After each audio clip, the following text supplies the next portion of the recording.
In the years before the Great War, Big Mountain had been the home to the brightest minds of the 21st century. Scientists of vision were drawn to the facility to tackle the greatest technological challenges of the era. They sought to create a new world, fueled by technology for the benefit of all mankind. Sonic emitters, space-age alloys, DNA hybridization, force field particle research, autodoc advances in cranial, cardiac, and trauma surgery. The hopes and dreams of a century became realities in the electronic forges of Big Mountain. The nucleus of this research was the Dome, a huge stone facility that held the labs of every science known to man. It was a think tank where no problem could not be solved, where no question could not be answered. The Great War brought a new energy to Big Mountain and its scientists. Although sheltered from the front lines, the scientists waged their own war, fighting their battles at the atomic level. Equations and calculations marched endlessly across chalkboards and computer terminals toward one solution: winning the war. For years, the minds and computers of Big Mountain were a blaze of trajectories, weapon schematics, and nuclear theories. The problems began to outpace the solutions, first geometrically, then exponentially. As the war escalated, so did the questions. On the night of October 23rd, 2077, the scientists received an answer that put all their questions to rest. In the aftermath, Big Mountain's silent experiments went to sleep, their creators slowly dying in the new world that had been left behind. And the great stone in the middle of the Big Empty lay untouched, filled with countless technological wonders. Wonders that, in the end, had been answers to the wrong question.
I thought I heard the pacification field kick in.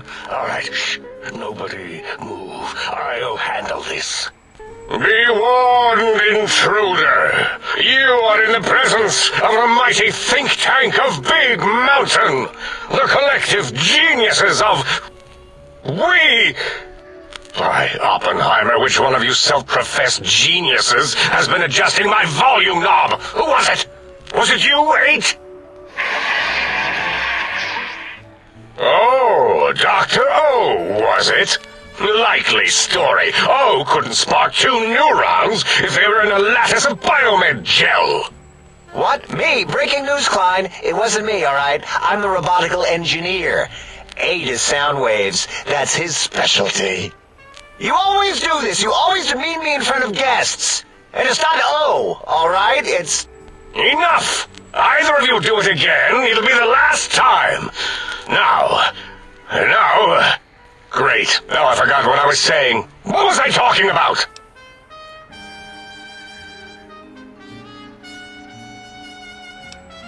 Did it just say something? Anyone catch that? Boros, you work with animals. Translate.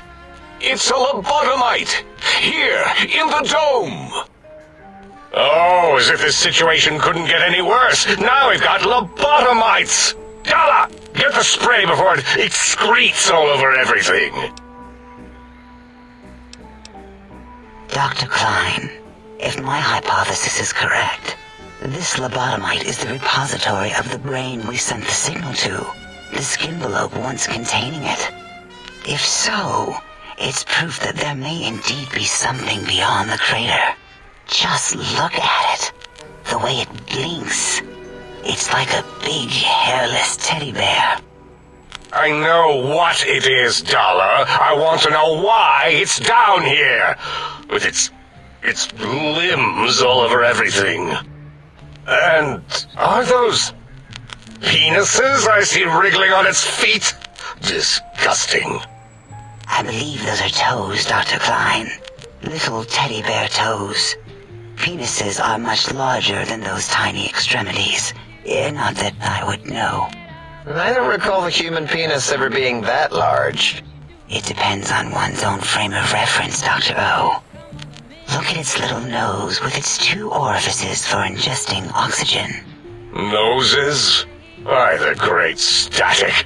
These lobotomites confound me with their sheer number of useless extremities.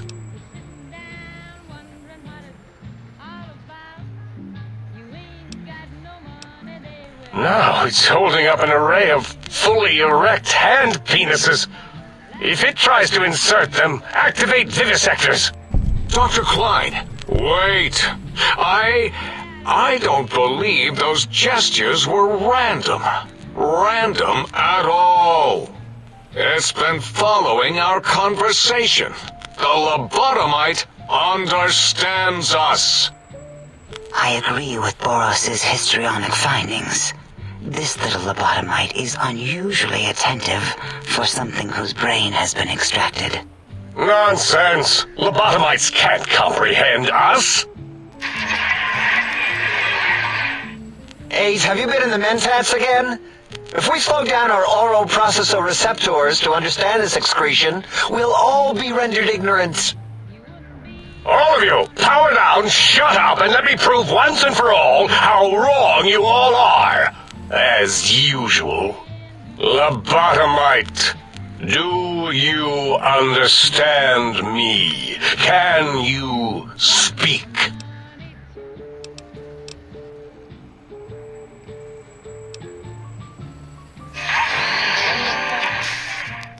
Dr. Klein, a transmission from the Forbidden Zone, coming right at us. It can only be. If it isn't my old colleagues, the mighty think tank of Big Mountain. Big fools, all of you. It is I, Dr. Mobius, transmitting from my dome-shaped dome in the Forbidden Zone, a zone that is, yes, forbidden to you! Even now, my deadly robo-scorpions swarm across Big Mountain with their pincers and pointy laser tails. Soon, all science will be mine!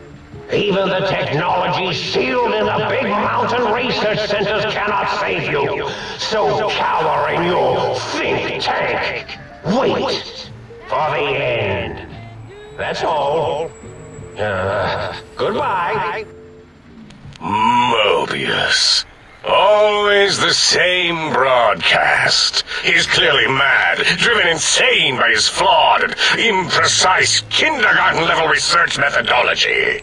What are we going to do? There's no way we can breach the Forbidden Zone. There's those robot scorpions everywhere. The Forbidden Zone, where no brain has ever entered, nor ever returned. Except Dr. Mobius and the technologies that could save us. They are out of our reach.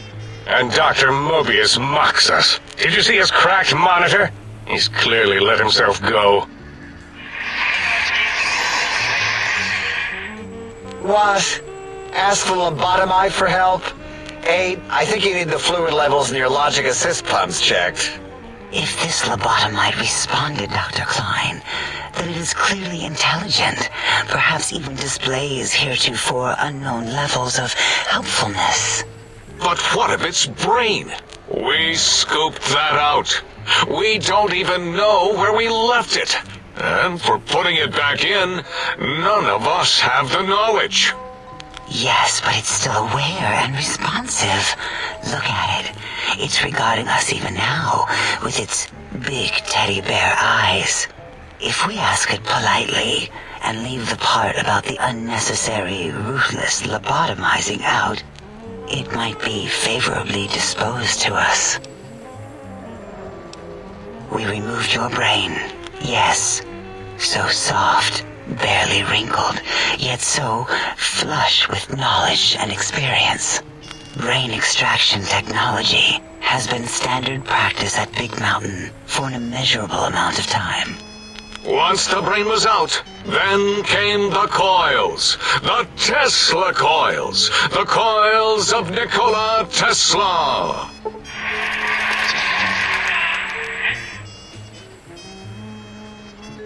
Yeah, ain't no need to brag. Wherever your brain is, it's transmitting thoughts to you through the Tesla coils in its head. This is fortunate in many respects. If your brain was anywhere in the dome, why, you could access your aggression centers. Circumventing the pacification field. This is a no-no. We have never been in a fight. We do not want that. Reminds me of my days in American High. And Richie Marcus. Darla, was it necessary this time? I assume full responsibility. I take my duties in the prodding and excision of living, breathing tissue quite seriously. Although in truth, the Autodoc had done most of the work already. Quite industrious, almost cut into all my investigations. Once it had removed the brain and I misplaced it, other organs began to cry for direction, using your nerves as telegraph wires. Rather than let them send their signals, I removed them as well. Shh, little organs. Go to sleep in your tanks. Dala loves you.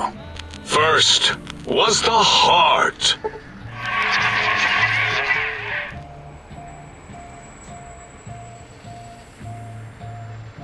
Oh, wait, I mean, second was the heart. Brain was first. Third was the spine.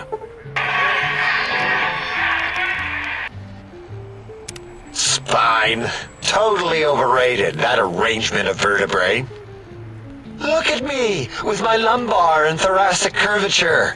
Never had a use for any of that. Spineless is what I prefer.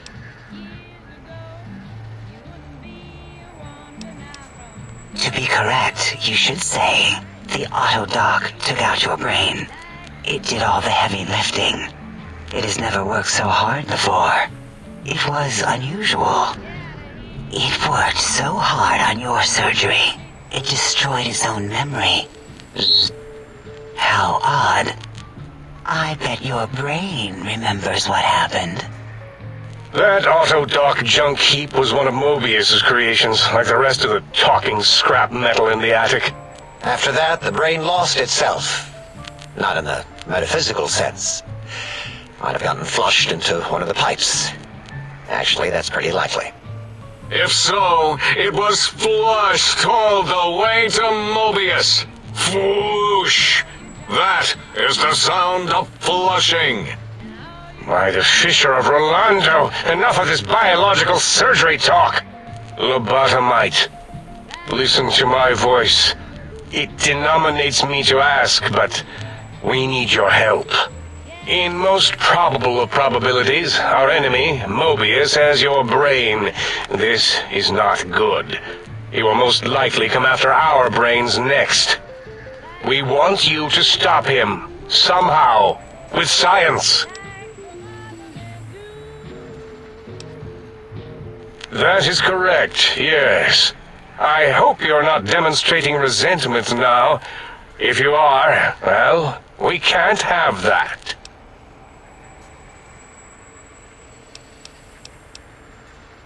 We have no idea. This line of questioning isn't important to us right now. Why are you asking these tangential questions? Stop it! We need these technologies. You need to get them. You must get them. You are equipped to retrieve the technologies with your primitive form. We are not. It's kind of embarrassing. You have hands, and a heartbeat, sort of, and eyes, mostly the hands. There's door handles and lockers and... Enough! We need your help. Will you help us? Excellent. This is turning out much better than the activate the retreat protocols and cower in my room idea I had earlier. Agreed. Oh, and I've used my robotical knowledge to, transmit the radio map waves to...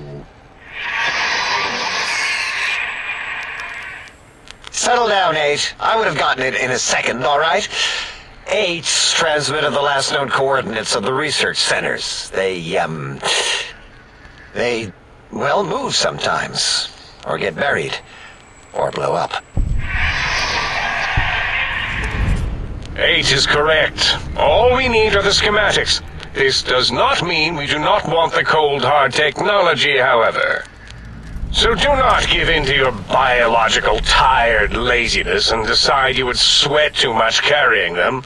You have a new spine. Use it.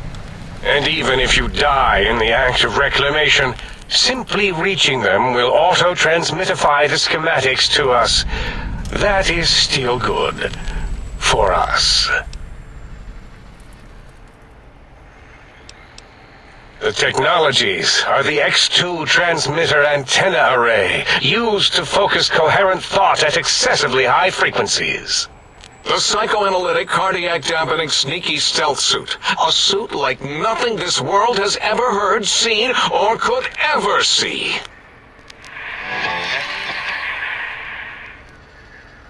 And 8's sonic soundwave emitter projectile gun, able to broadcast sound at lethal frequencies. It also gives a great biogel massage. There.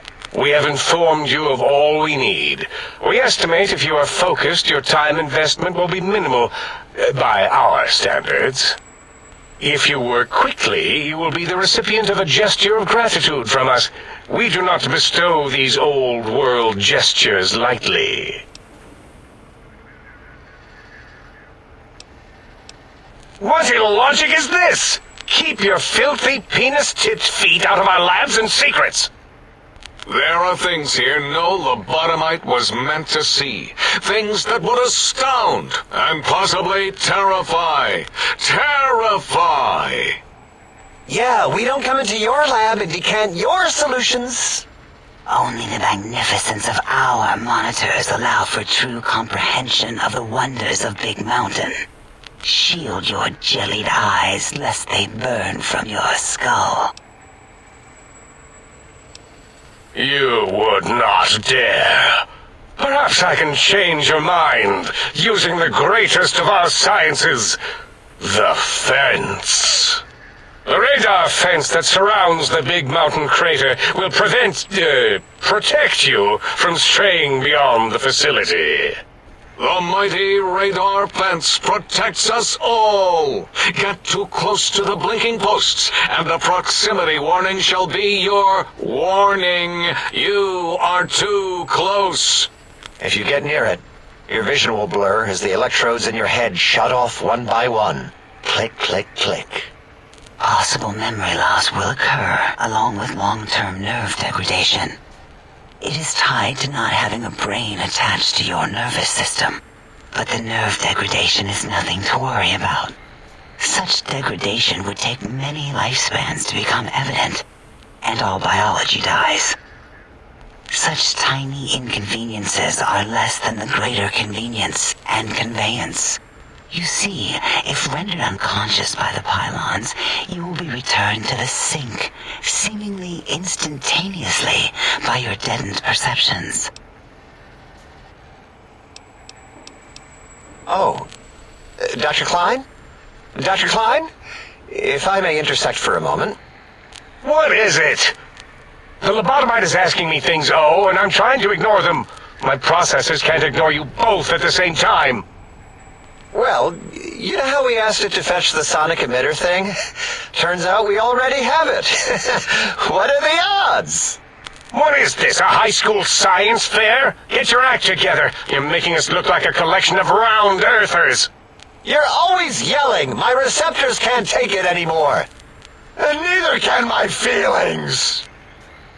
I am yelling because you contaminated specimens can't keep your probes off the volume knob on my voice module.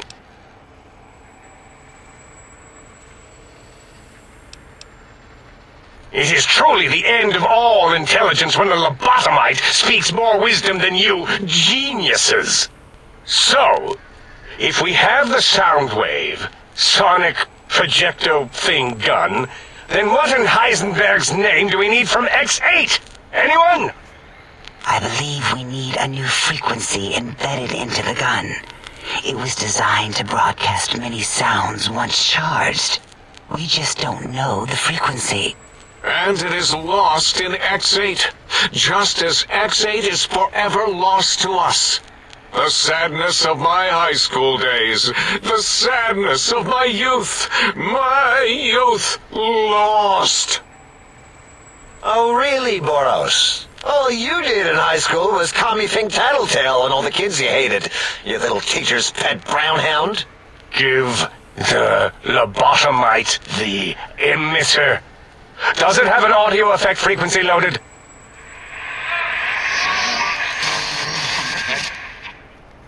Oh, I don't think so. Wait. What is he doing? I think he's sonjaculating into the gun. Getting it warmed up.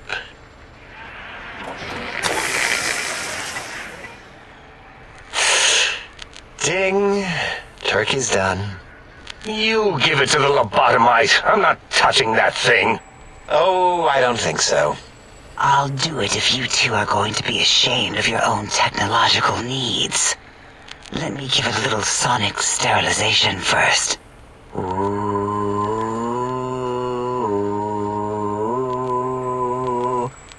All right. All antibacterial fresh. Here, my little teddy bear. I have thoroughly removed all Robco Termlink code spew from the device. It is clean, shiny, and ready for your hands. What did it say? Spit lead? What, like pencils? Oh, I think it wants a combustion pistol. A gun? Are you mad? We can't give it a gun. Guns kill. Leave big open holes in you that are like sores, but worse. Dr. 8 is correct. We already have given the teddy bear a lethal sonic death ray, filled with his sonic ejaculate and sterilized by my soft oohing. Giving the teddy bear a gun would be the equivalent of following a glass of hemlock with an Abraxo chaser. Delicious and redundantly deadly. If we're going to bring the Socratic method into it, fine. Give the Lobato bear a combustion gun. Burroughs, don't you have something like that? Are you mad? We can't give it a gun. Guns... Wait, I said that already. Yes, I have the Cyberdog gun, with the little floppy metal ears and the curious nose sensor. Here. Fine. Done. That gun makes me uncomfortable anyway. Always worried it's going to hump my chassis. Anything else, lobotomite? Fine. Boros, more ammo. The good stuff. Top shelf ammunition. Let's see. Hollow point? That's worthless, but tasty. Oh, and here's some JFP. As if bullets need jackets. The JFP might make it ill and poop a lot, but when you're hungry, you're hungry.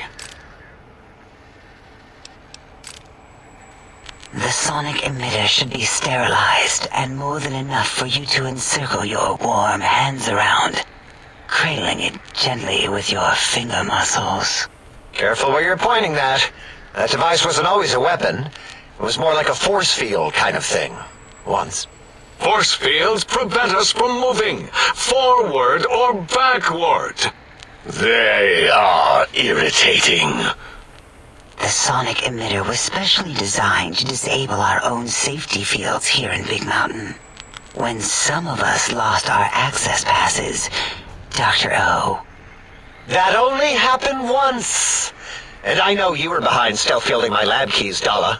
You formographer. Dr. O, you rewind that comment. Plenty of rewinding already going on in your formography tapes. Surprised the things don't snap out of their cases with repeated observations. Yes. Maybe. Well, no, not currently. Yeah, we lost that part of the schematics.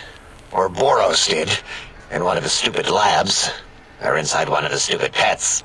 It is lost. All questions lead to this conclusion.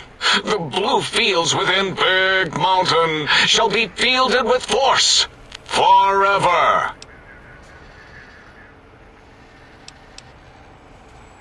Fine, so, yes. Get these things for us. Do not attempt to comprehend their complicated schematics. That is for us to do.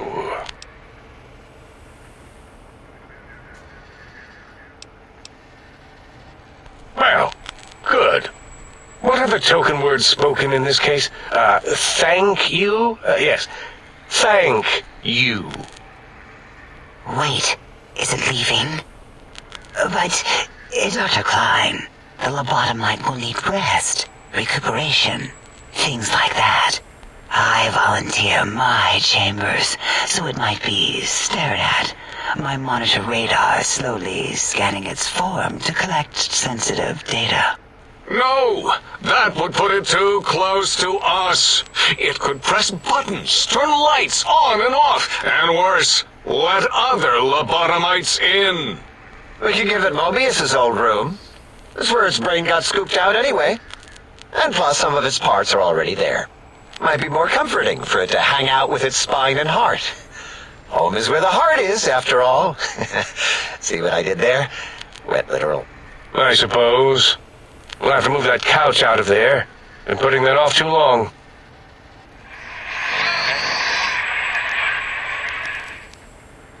H says, let the lobotomite take the Sync Central Intelligence personality chip and reinstall it. That stuffy Mobius program Butler can walk the lobotomite, feed it, barter with it for us. It would also prevent it from going to Higgs Village and taking up residence there with my teddy bears. And it would be nice to have it so close. Your logic, combined with my desire to keep the think tank lobotomite free, has swayed me. Here, I present the Sync Central Intelligence. Lobotomite, take this chip to the sink, plug it in, and make sure the chip is clean, or it could skip. Then make whatever crude biologic demands you need of the sink. It will cater to most of your hormonal whims. Are there other chips? Are you echoing what he said, or are you asking for real? He's asking, yes. Dr. Klein, there are many other personalities. If you recall, you hurled them off the sink balcony after your argument with Mobius. It is not an argument if one is clearly right and the other is clearly wrong. I remember now. Yes, Lobotomite. There are other chips. If you want, find them. I believe they're stored on holotapes in many of our facilities. But you should stay out of those. No exploring and discovering things. The Sync Central Intelligence should be enough for your needs.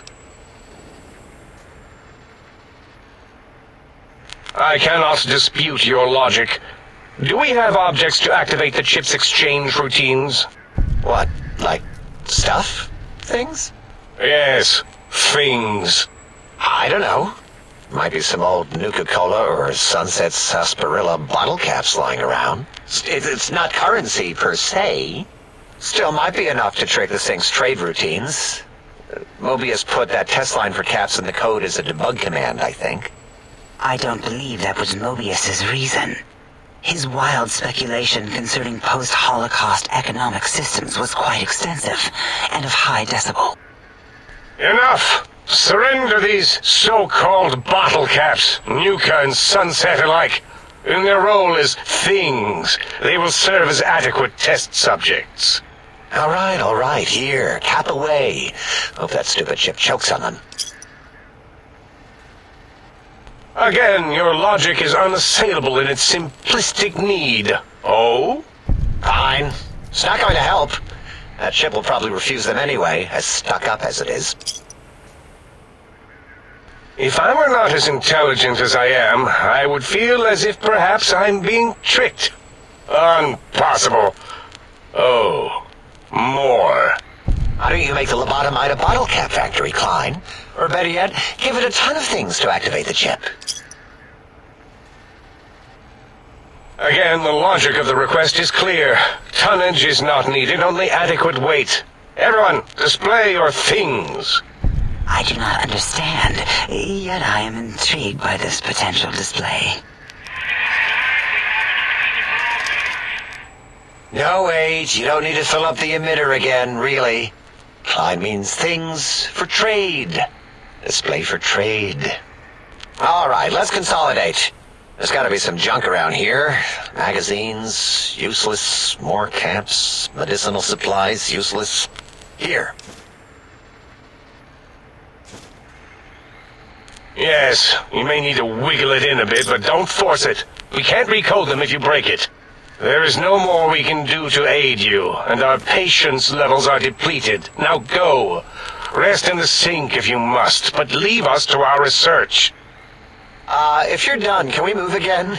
My biogel's starting to crampagulate. Of course! Go man your science stations! Go! I am surrounded by children.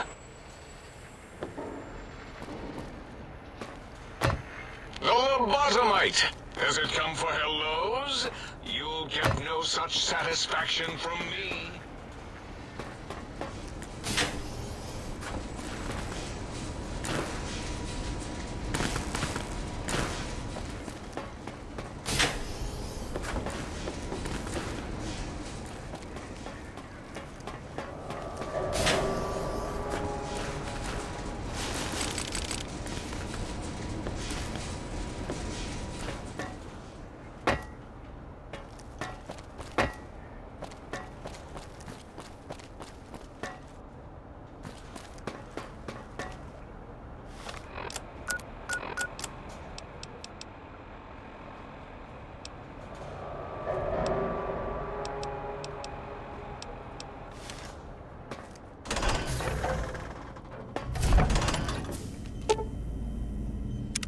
Salutations and felicitations, sir, and a most jocund welcome to the Sync.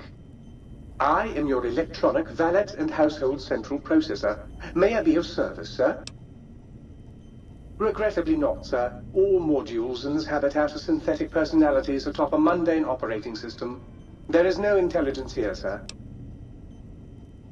Indeed, sir. Though if Sir's aim is to activate them, I lament to inform, sir, that most have been offline for some years. If Sir were to ask my opinion, I should venture that Sir is better off without them.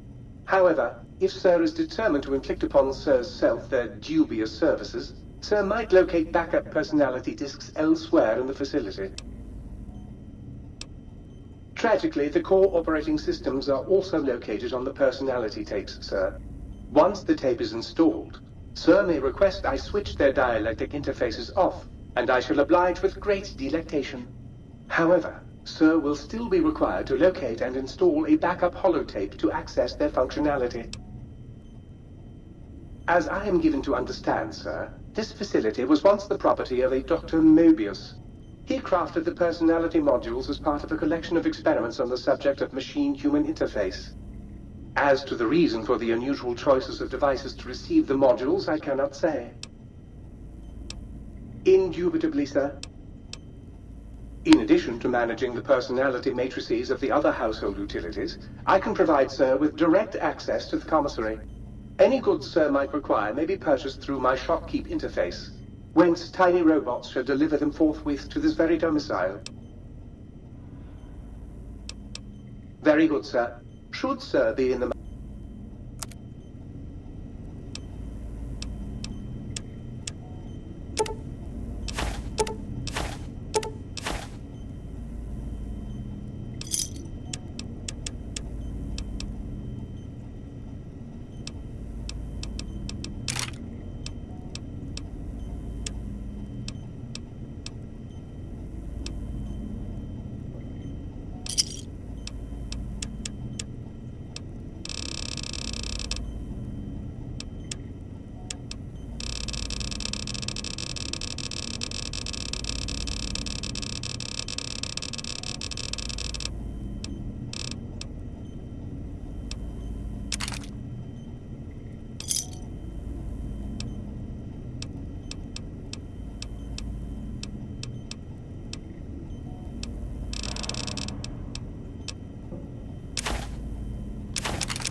A most rapturous good morrow on your return to your domicile.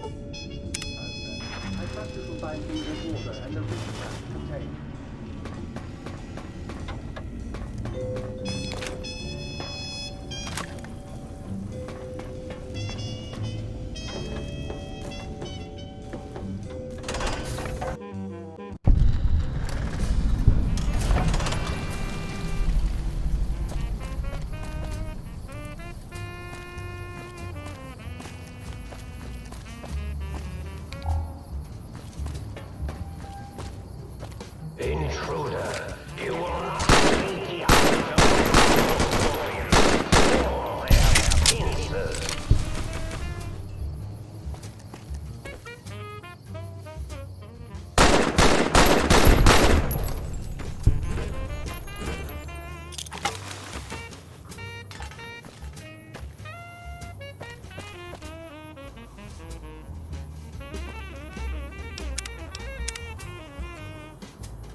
of intelligence. Then sting said intelligence. Yes, sting it.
X8 and X13 and X2 are your destination.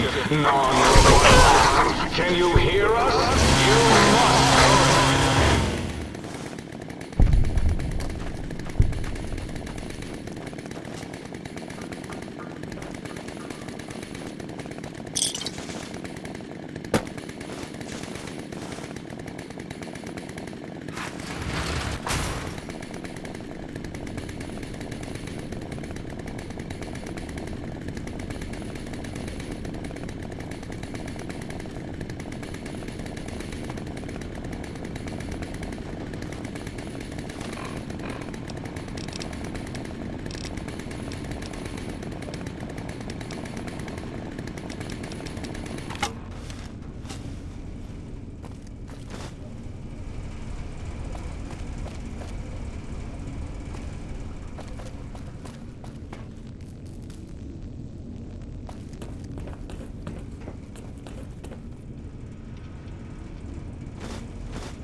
Hello, it's nice to meet you. Who can I hide you from today? We're okay on Stimpaks.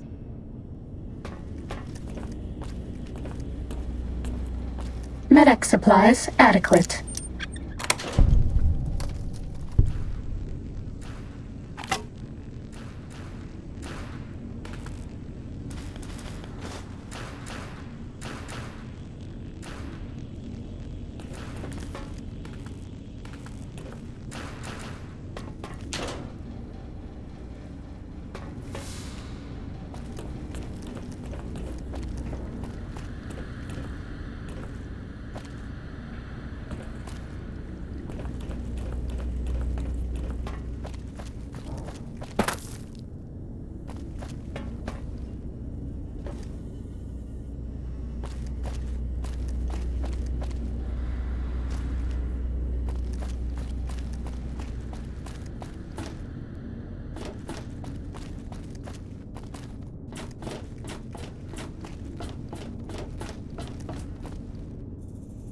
Uh-oh.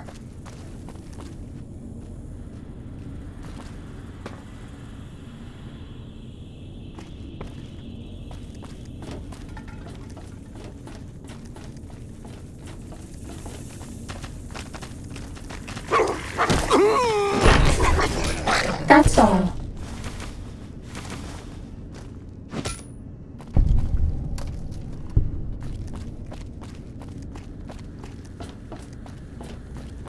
Uh-oh.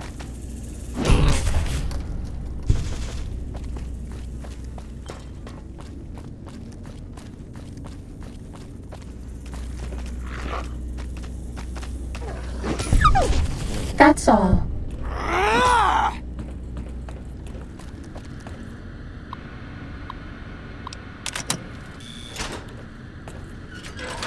Data collection array online. Please use the terminal below to begin user synchronization.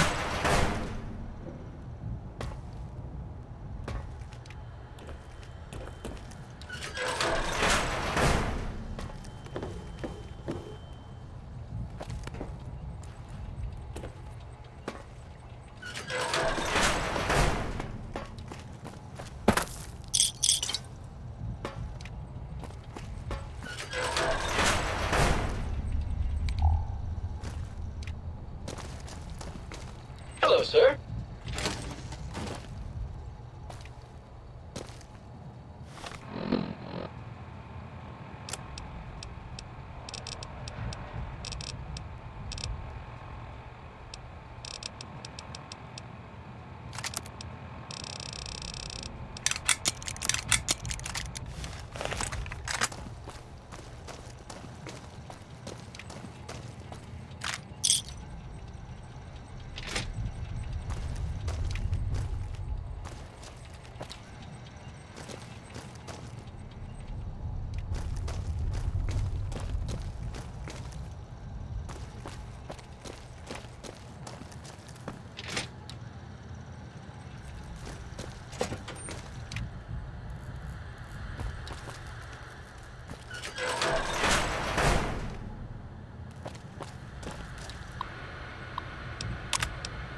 This is the basic stealth test.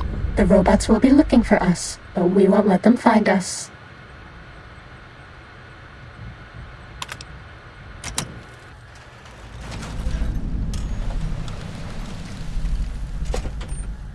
Psst. If you want to be sneaky, turn off your Pip-Boy light.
Test data processed.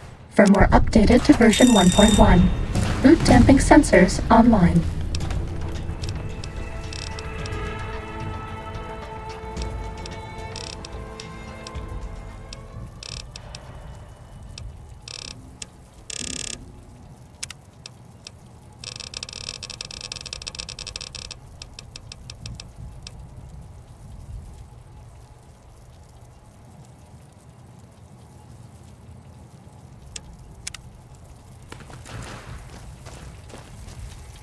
Time for violence. Even that stealth suit won't hide you from my robo-scorpion army. Sting the intruder, my pet. Sting them until they are stupid. Mean robot bugs. Mean robot bugs. Activating special...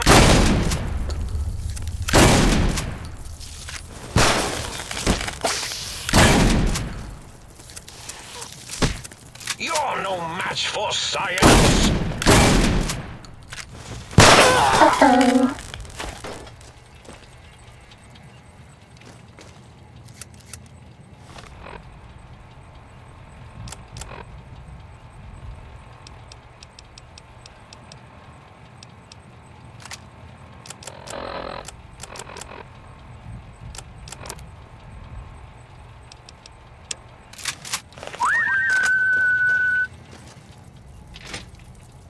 Tail locking on!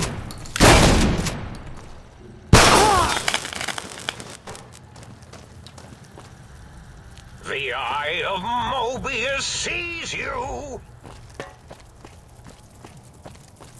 You won't escape me!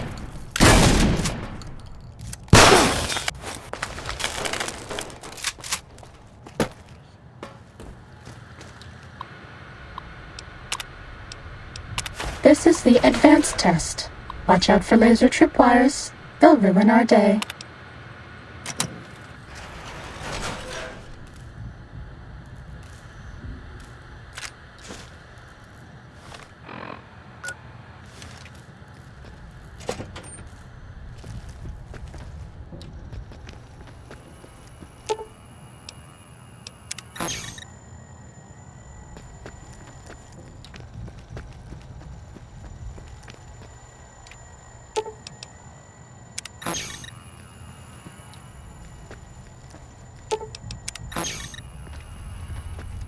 That's all.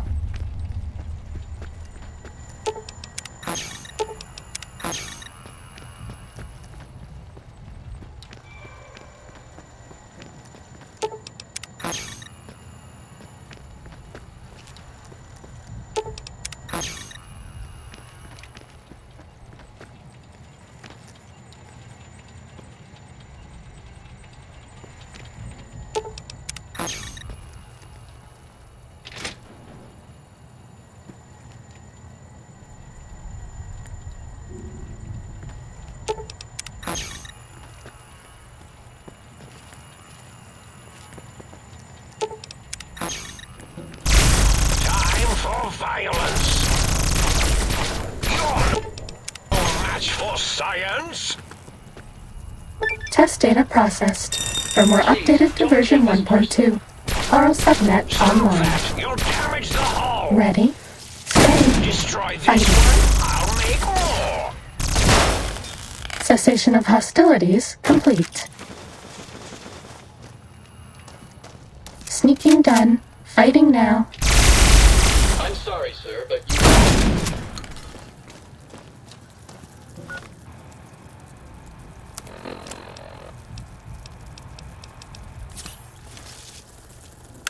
Destroy this one? Bad guys dealt with.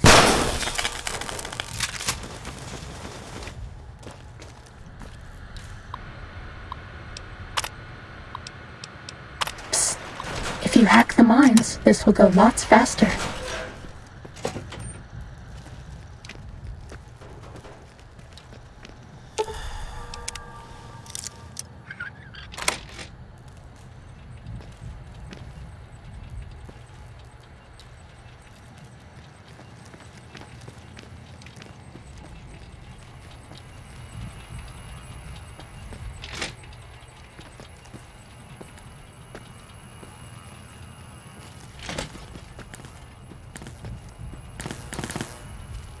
Test data processed. Firmware updated to version 1.3. Torso fitment synced to user's physiology.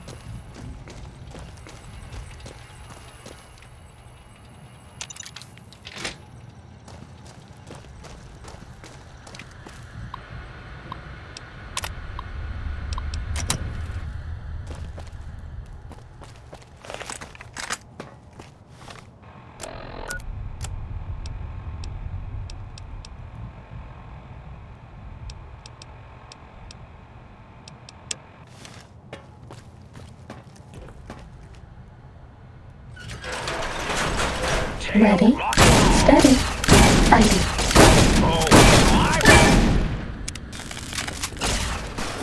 That's all.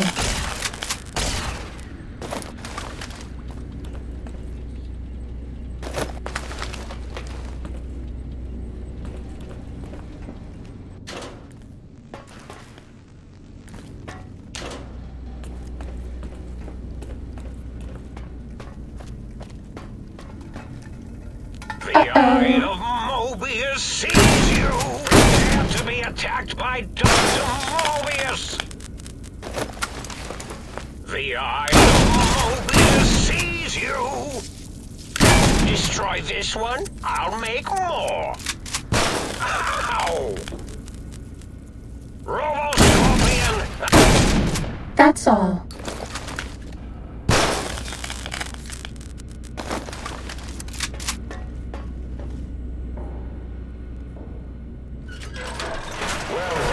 Uh-oh. Soon the technologies will be safe.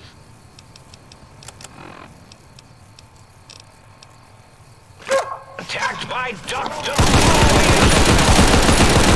Scorpion! Attack! Think again. Back! Oh, it's my robot! This one, I'll make more!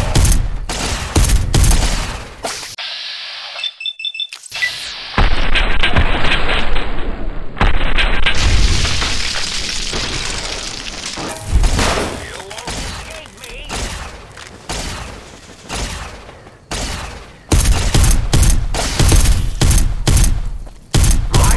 Cessation of hostilities complete. Beach just said this is a big place, so it's hard to conquer everything.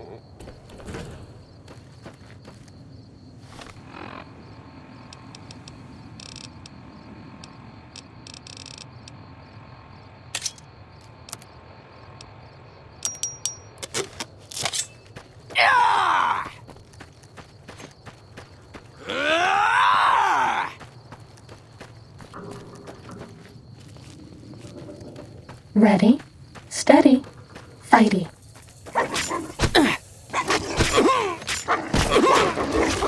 That's all.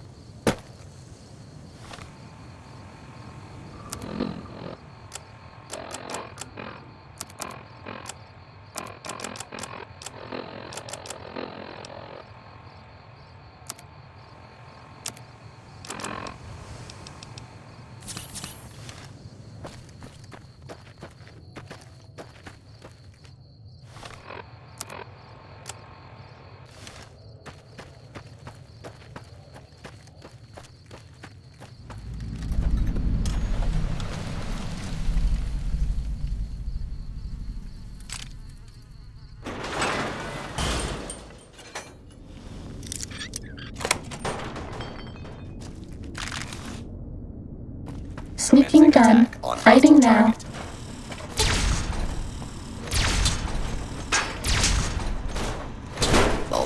I bet no one has ever been as unnoticed as me.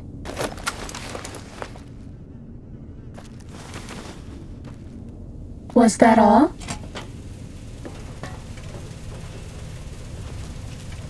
This one looks pretty tough. Scanning.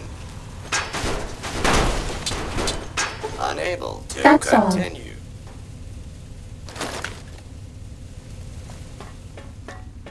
This one looks pretty This tough. is now a combat zone. You may suffer harm up to failure state. Cessation of hostilities complete. Do not not attempt. Ready, steady, fighting.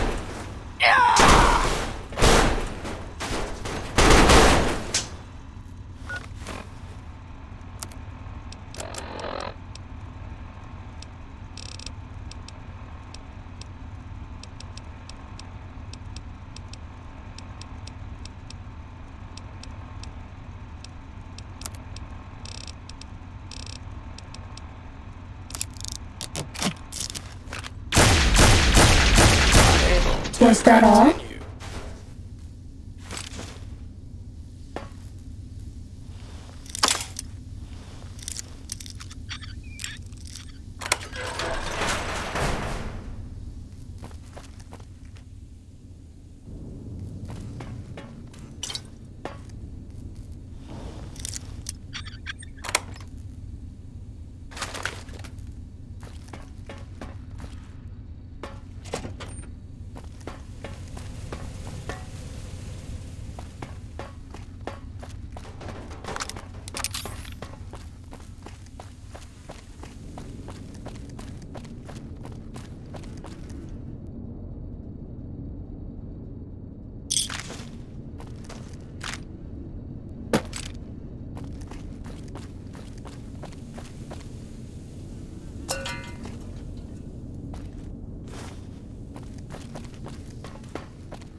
Sneaking done. Fighting now.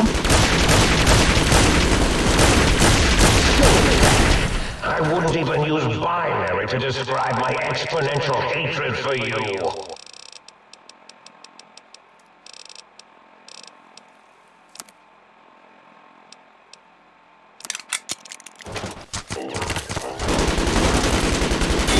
Bad guys dealt with.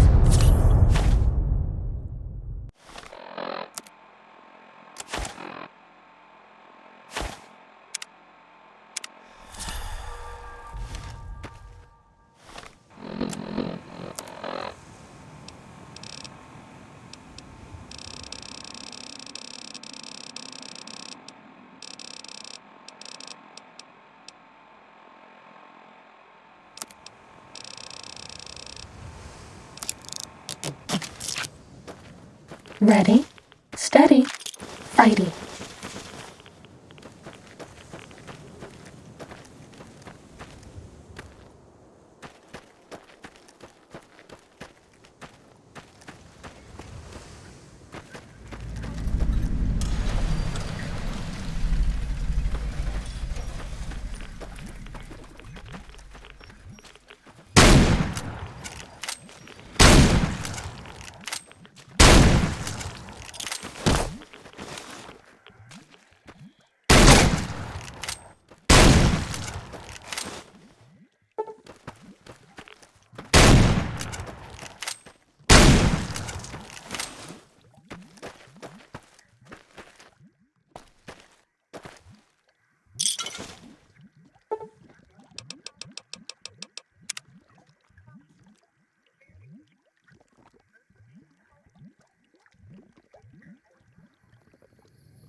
Was that all?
Ready, steady, fighty.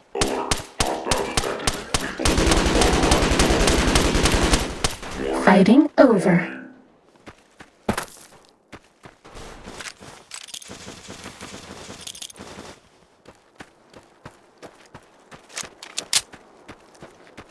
Uh-oh.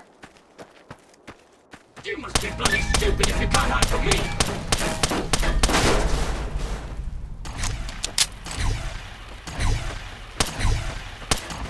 Time to reward myself with a little refreshing minute.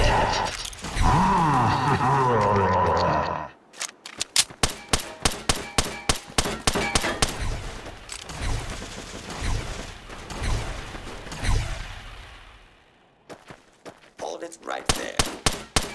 Put down your weapons and submit to authority. Multiple failures detected.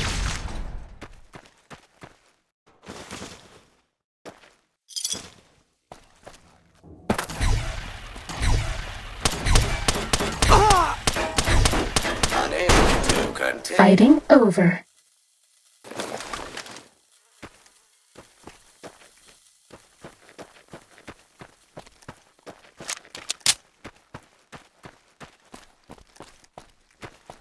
Uh-oh.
Weapon status engaged.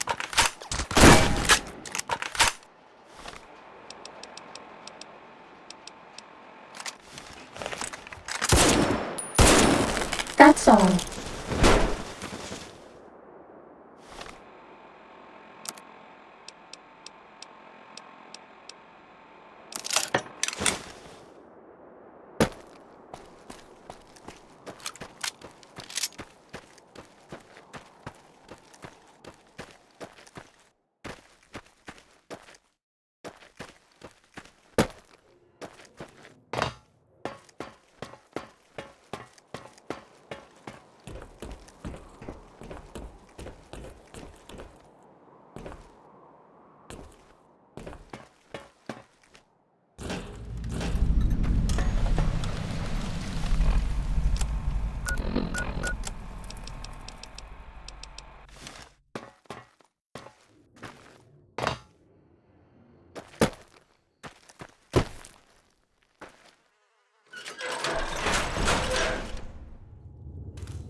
Uh-oh. Looks like this is my lucky day.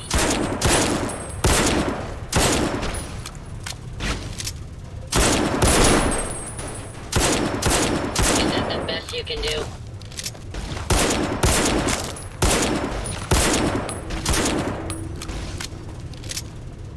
Just that all? I've done my best.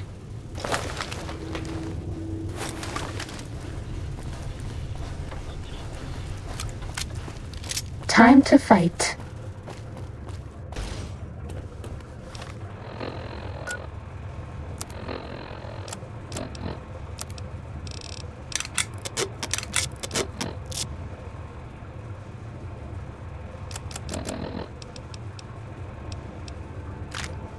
Today's a hell of a day to die, Tommy.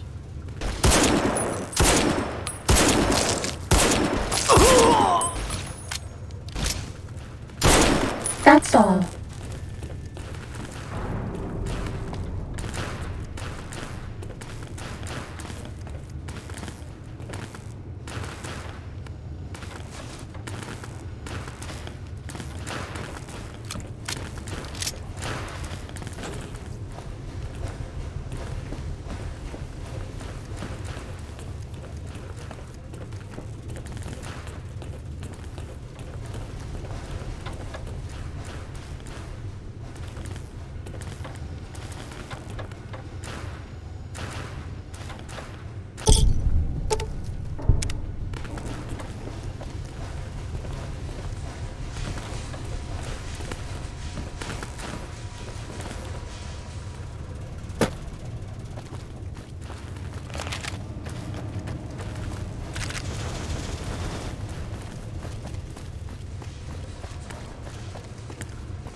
Uh-oh. That son of a bitch. Cessation of hostilities complete.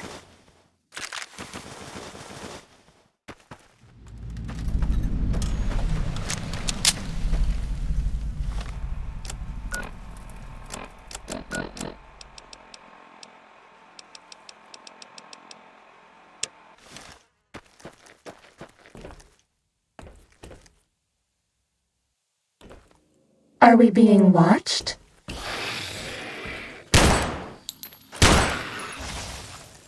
Time to fight.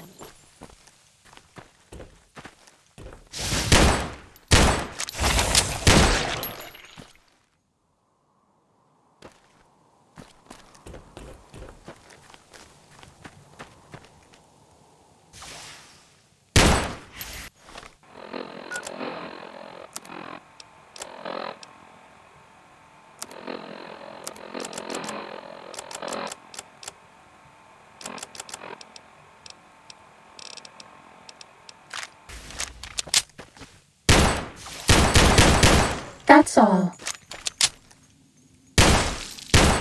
Attention. The bluegrass surrounding the dome absorbs all fertilizer, including fecal matter. This does not give you license to excrete on it.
Uh-oh. Mobius sees you. You won't escape me.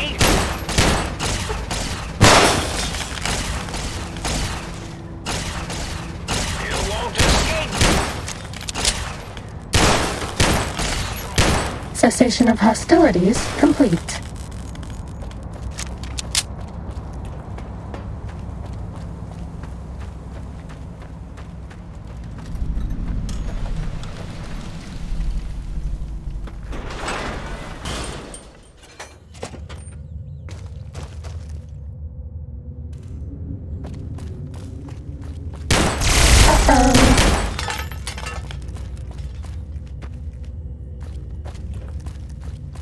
Bad guys dealt with.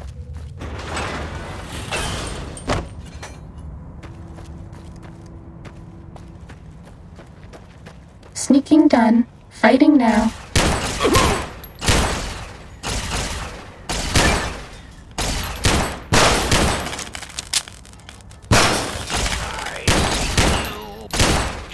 This one, I'll make more. Fighting over.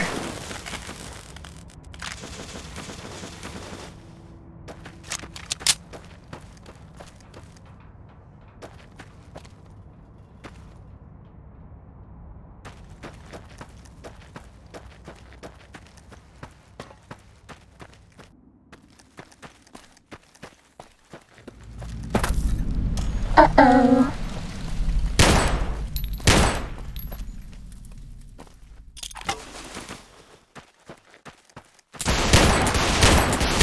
Fighting over.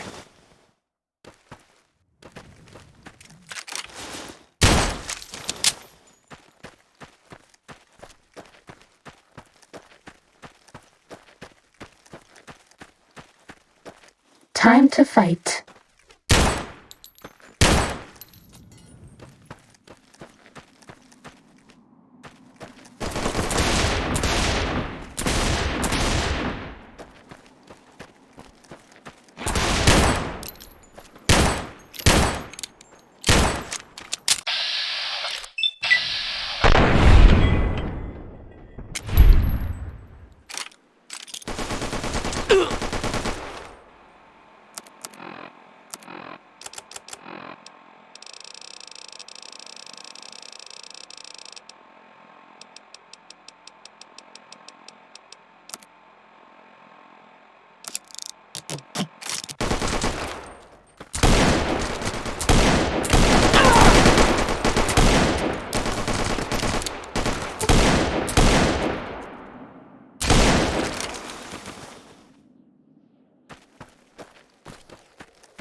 Bad guys dealt with.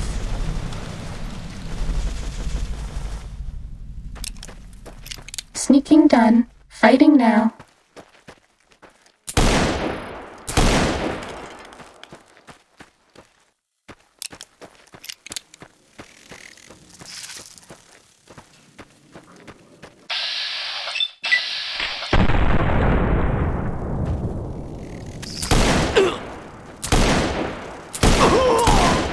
Was that all?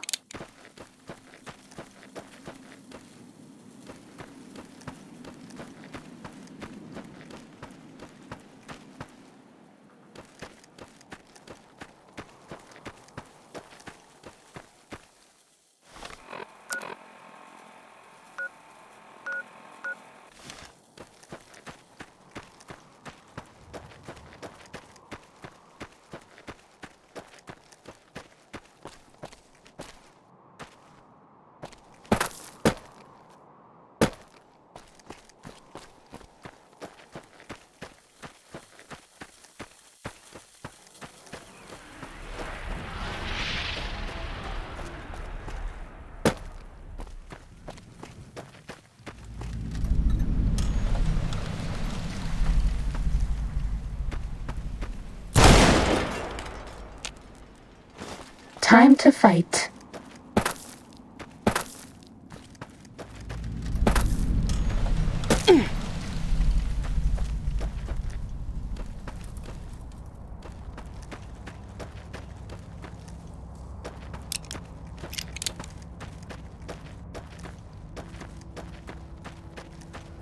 Time for violence.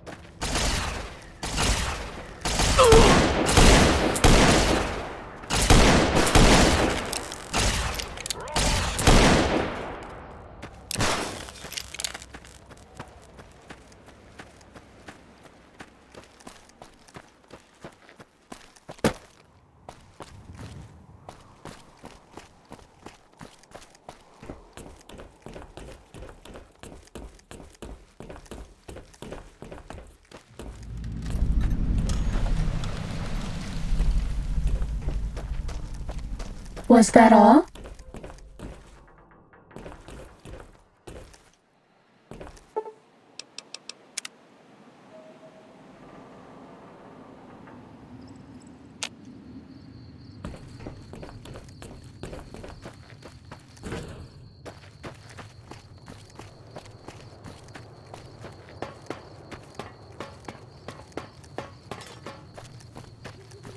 Sneaking done. Fighting now.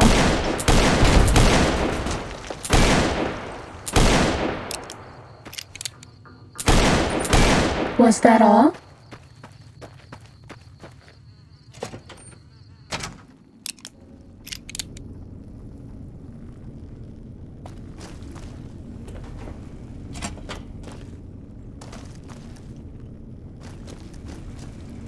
Ready, steady, fighting.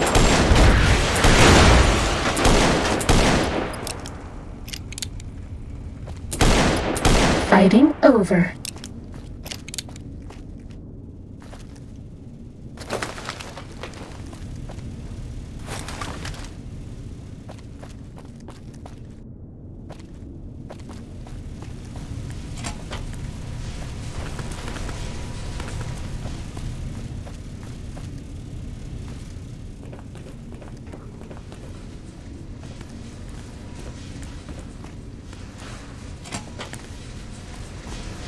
Uh-oh.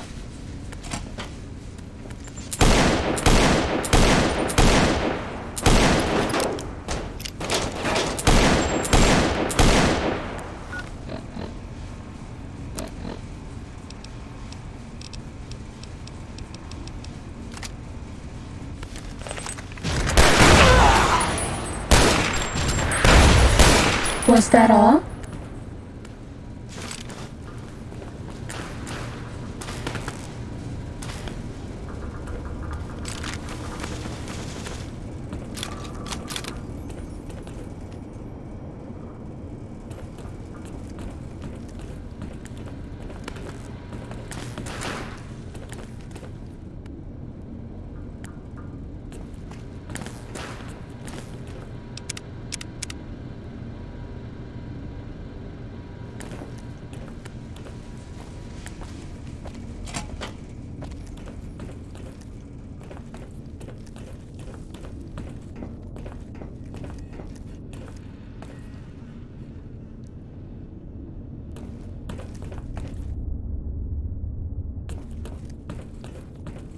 You're my best friend forever.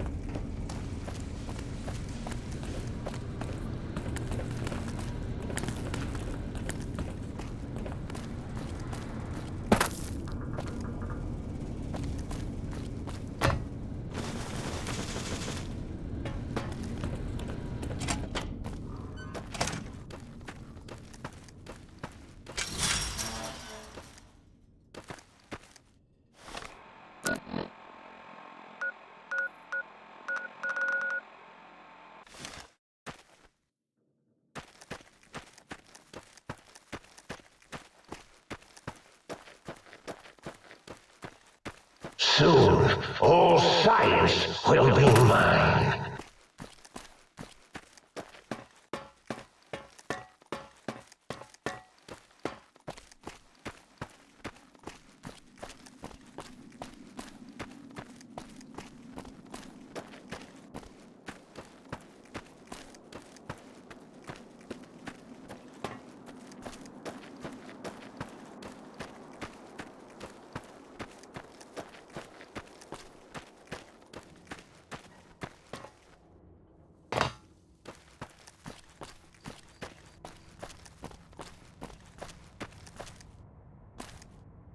This one looks pretty tough.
That's all.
I'll go away.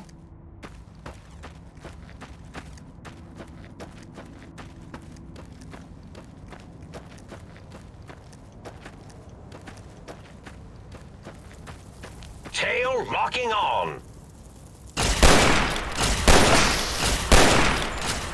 Ow!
Slight chance of seed dispersal from botanical gardens predicted in the late evening.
just set this on repeat while I go relieve my tank. No one will know.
Different, awake, alive for the first time ever.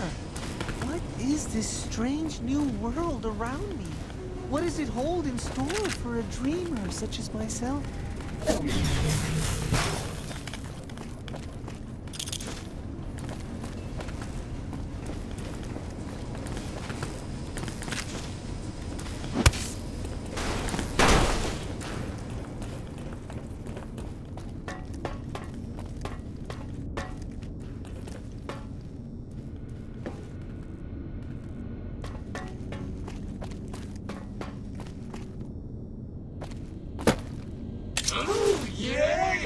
Let's all beat up on the robot! So that's it then?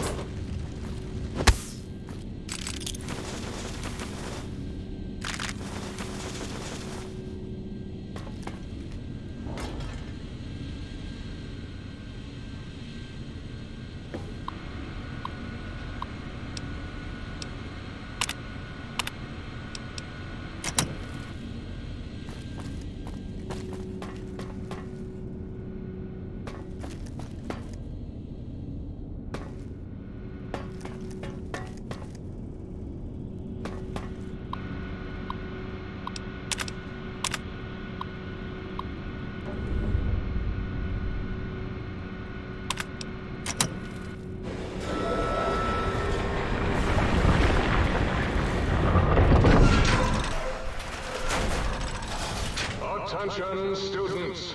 This is the pre-recorded voice of your pre-recorded principal. Dr. Principal Boros. You may know me as the first researcher of Labs Z9 and Z14. There I fought valiantly to protect DNA and put it right where it belongs, in the husk of another feared predator. Oh, and the tarantula.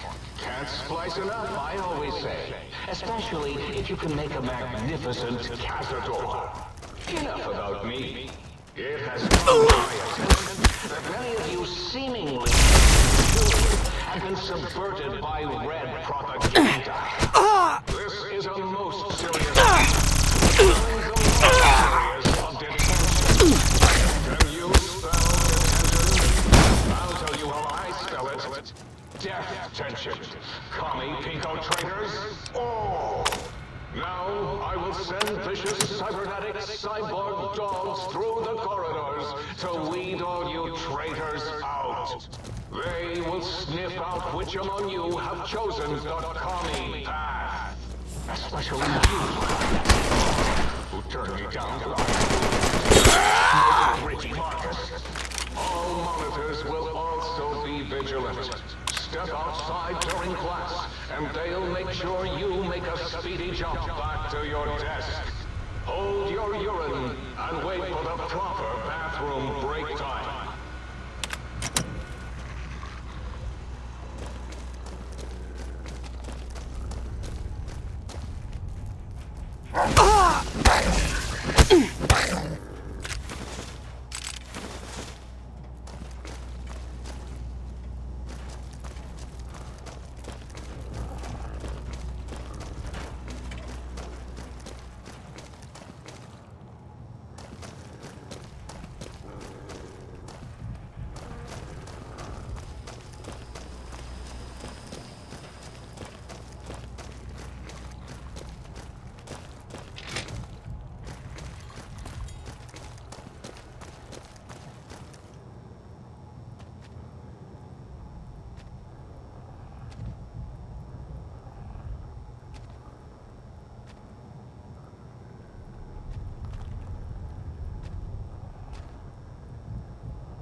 Down at the end of the hall is ball storage, for jocks who like balls.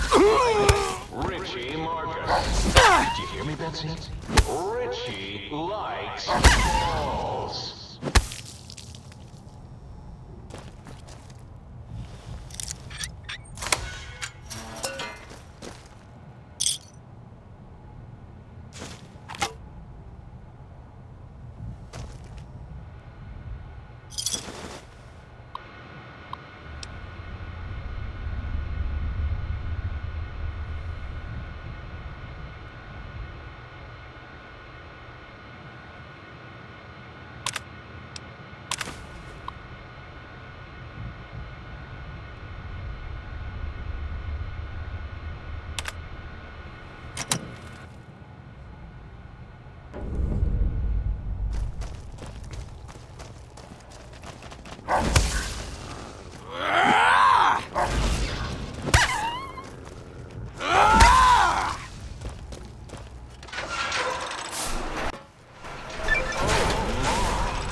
really Boros, by the way. Hello again. None of us thought you would get this far.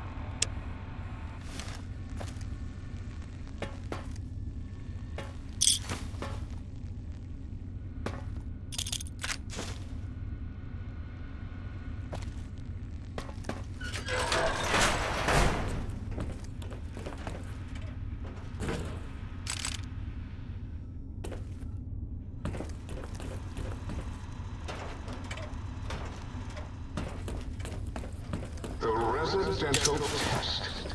Wasn't that Hostile target identified. Failure state. Oh, yeah. Commencing attack on hostile target. I've forgotten about the old boy and the countless experiments I'd done on him back at his. Gabe? Gabe, you're about to have your favorite treat. A visitor. Won't that be nice? Don't eat the visitor, boy. Don't, please. Gabe would stall and fight whenever anyone came to visit. That's why I replaced his legs with spare parts and fed him a steady diet of psycho-laced dog chow.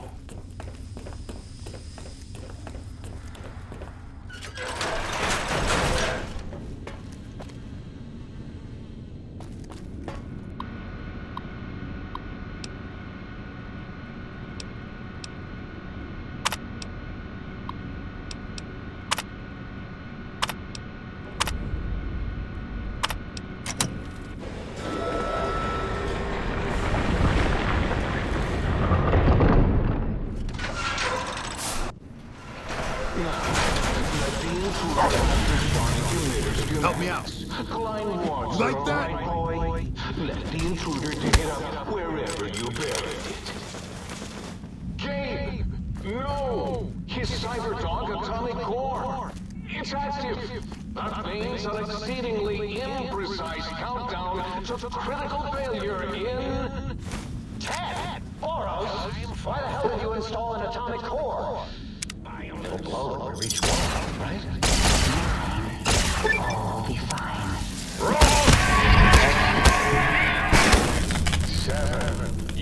Go, my minion! Go, my minion! Sting them in the name of all that is glorious! Scorpion, will you? Eureka! Scorpion, attack! You're no match for science!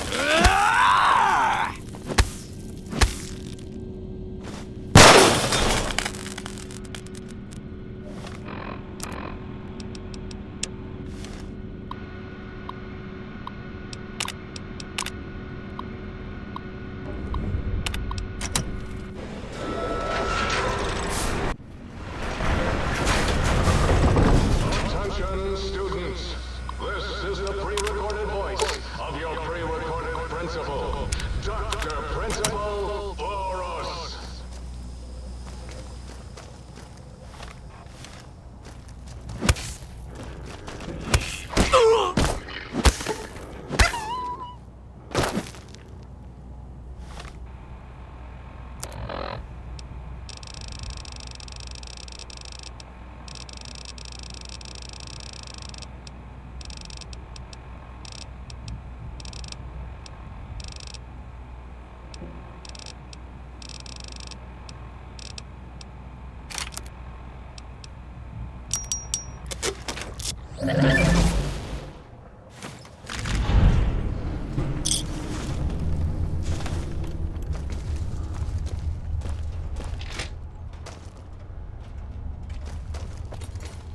Commencing attack on hostile target.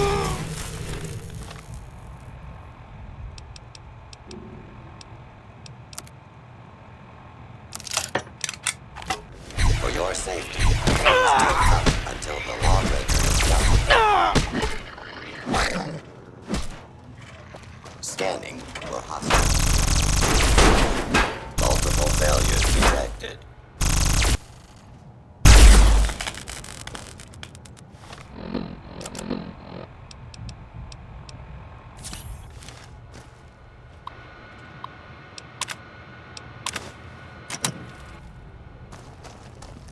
Scanning for hostiles.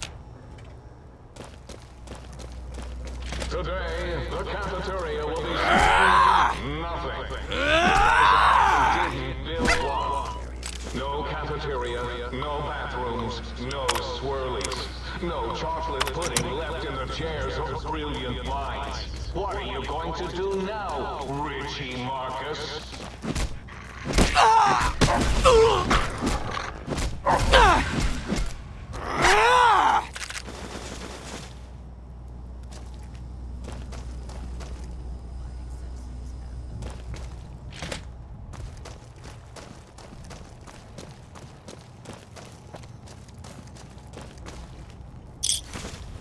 School is a trust. Even though I am a long-ago graduate of this hated facility. Now I see its worth, and see it was corrupted by fraternities and girls. Yuck.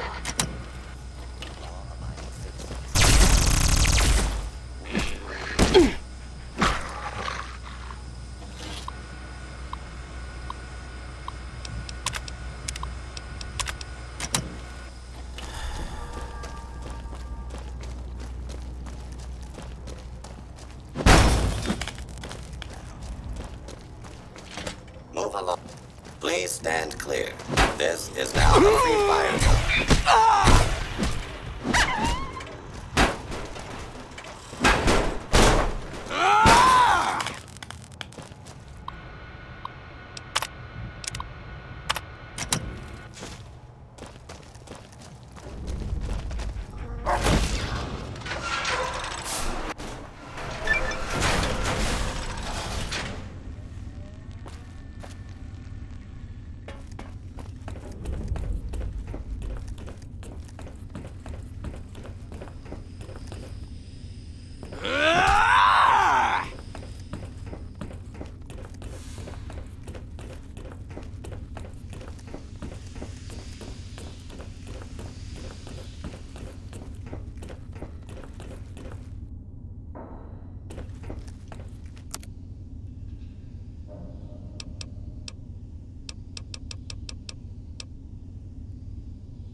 The eye of Mobius sees you!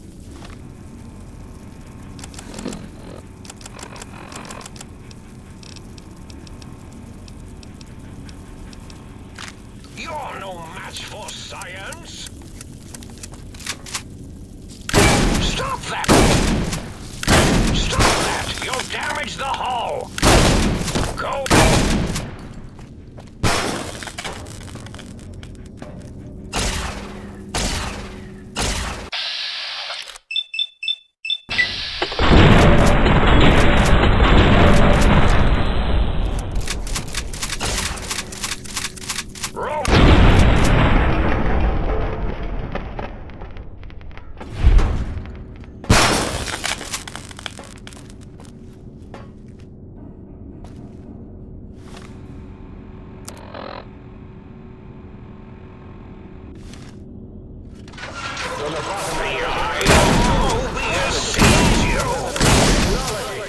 Destroy this one, I'll make more. If you think I see you, now I hear you. All cyber dogs are. They will destroy this one, I'll make more.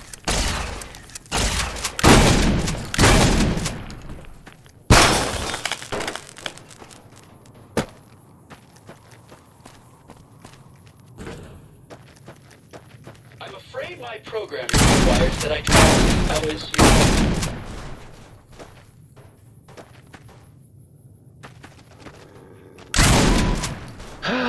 Klein, as useless as the bottle of the same name. Well, except as an example of an object that uselessly tries to fulfill its purpose.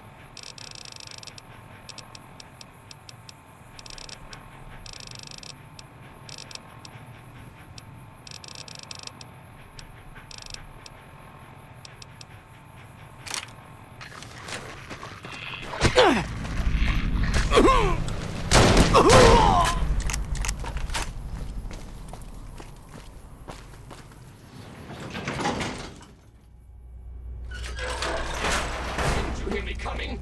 Now I fight.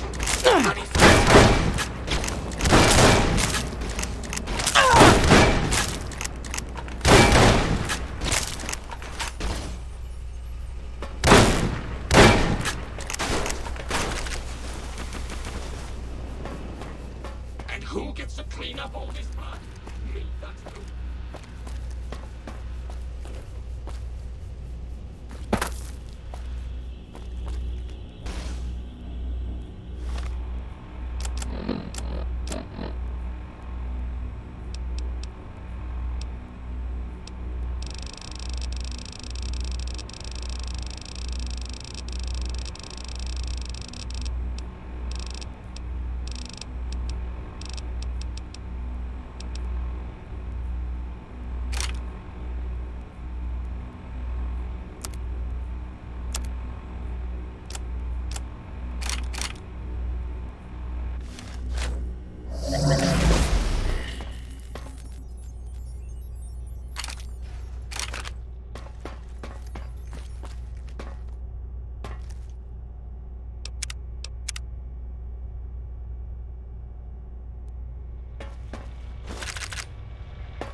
trying to hide from me.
Commencing attack on hostile target.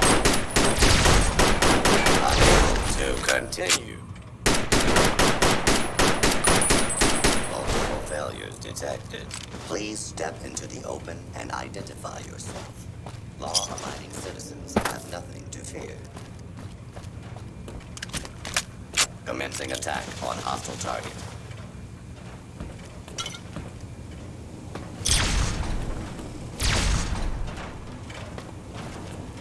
For your safety, please take cover until the log clear is done.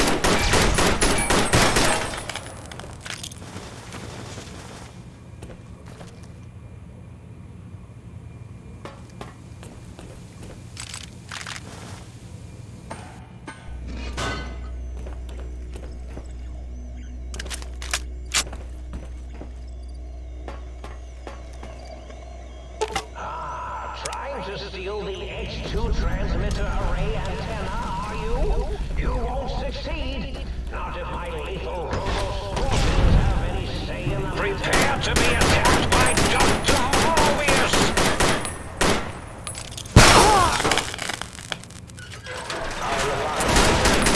Stop that!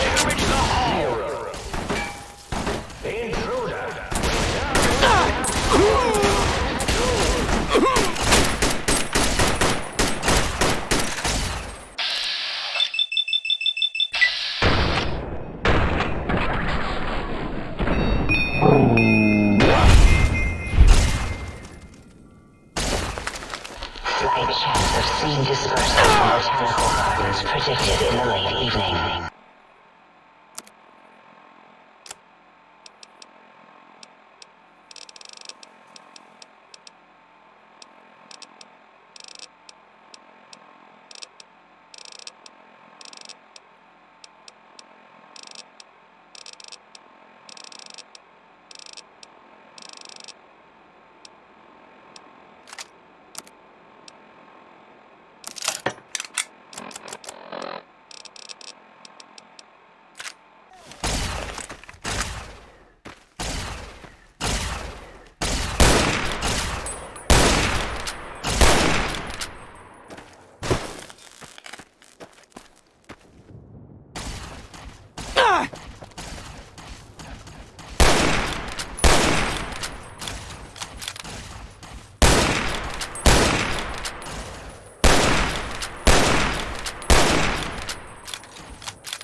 You'll damage the hull! Oh, hit my robo-scorpion, will you?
Locking on. Eureka. I see you. Now I end you. Robo-Scorpion, attack! Ow!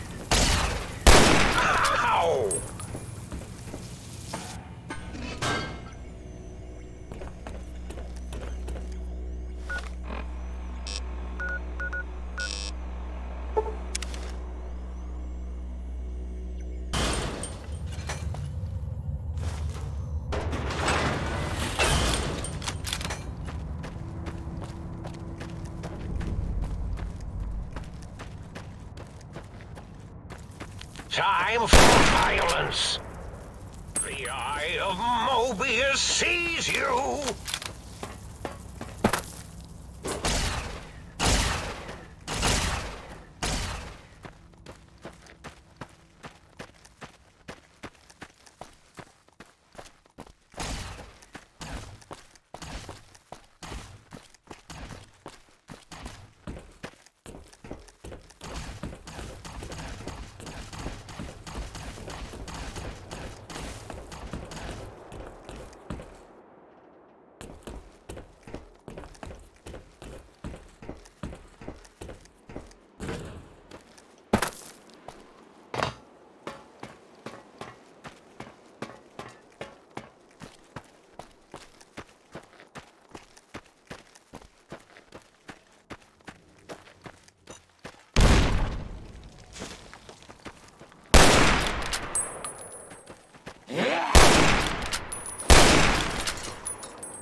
You must be bloody stupid if you can't hide from me.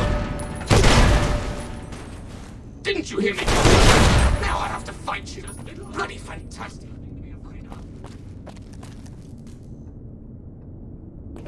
You must be bloody stupid.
Here we go again!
Attention, Big Mountain! There's a 95% chance of clear skies interrupted with artillery fire.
Aggression is increasing geometrically. Do you hear me, think tank?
Attention, students. This is the pre-recorded voice of your pre-recorded principal, Dr. Principal.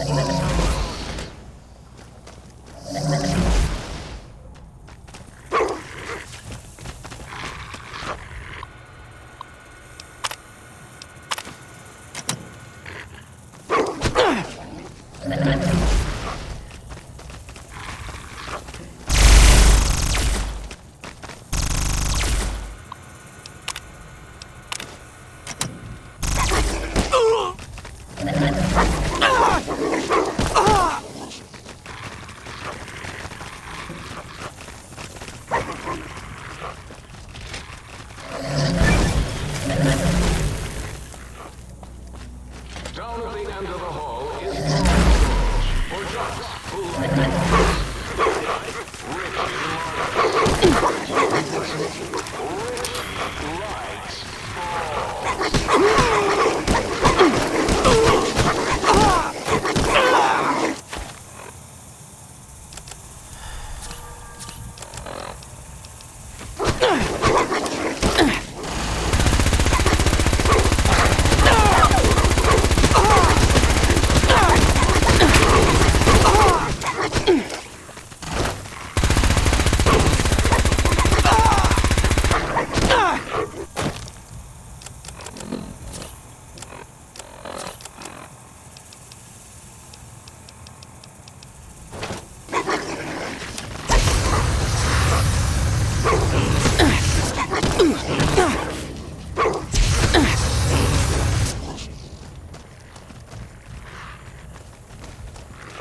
Please place all filters in the incinerator.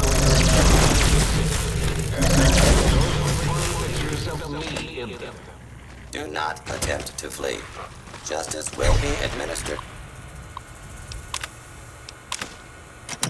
Safely. There. Put down your weapon.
Well, how about that? Old auto dock's back online. Well, alright, come here, let's have a look at you.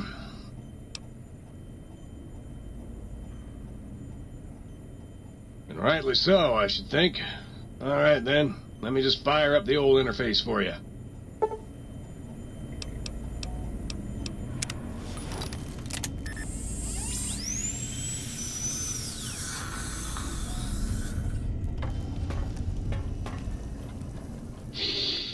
Ooh, oh yeah, baby.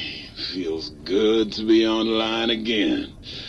Yeah, all circuits online, ready to receive your seed. Your seed, baby. I'm the original, certified, rarefied, testified GS-2000 Biological Research Station. Yes, sir. I'm a seed cloning machine. You got seeds? I'll clone the shit out of them.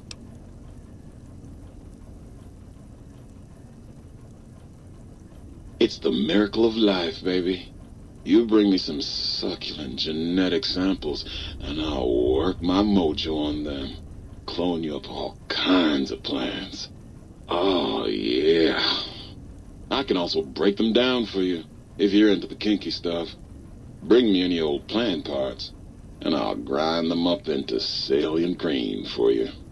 Yeah, you like that, don't you, baby? You know it, baby. I just need some samples, and I got you going. Take a few days, but trust me, it's all kinds of good.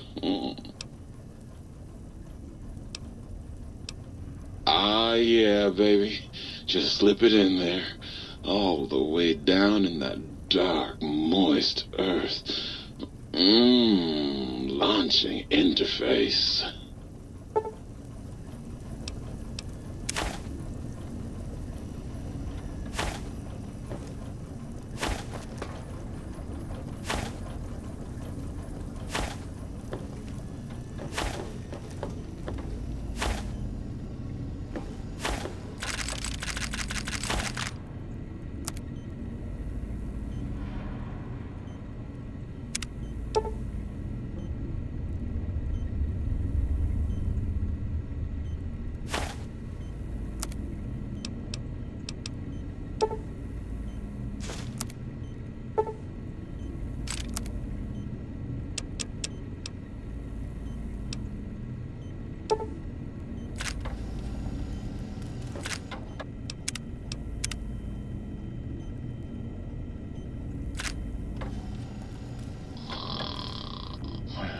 Three angry death claws make for a lot of Oh, God, look at you. You're filthy.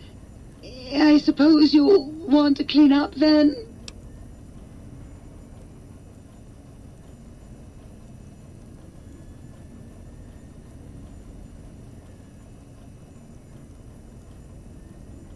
Oh, it's just so unsanitary. Do you know how many germs are in 1 cubic centimeter of dirt? 70, 100, gajillion. Would you want that getting washed down your gullet day in and day out? I didn't think so. You can have as much as you like. Just, please don't put your lips on the faucet. It's so unsanitary. Constructive surgery.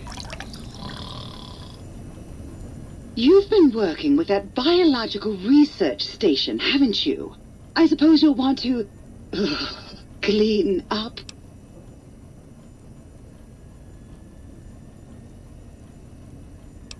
Oh, I'd love to, darling, but the circuits that allow me to dispense water into non-organic containers burned out years ago. You'd have to find a replacement for that module.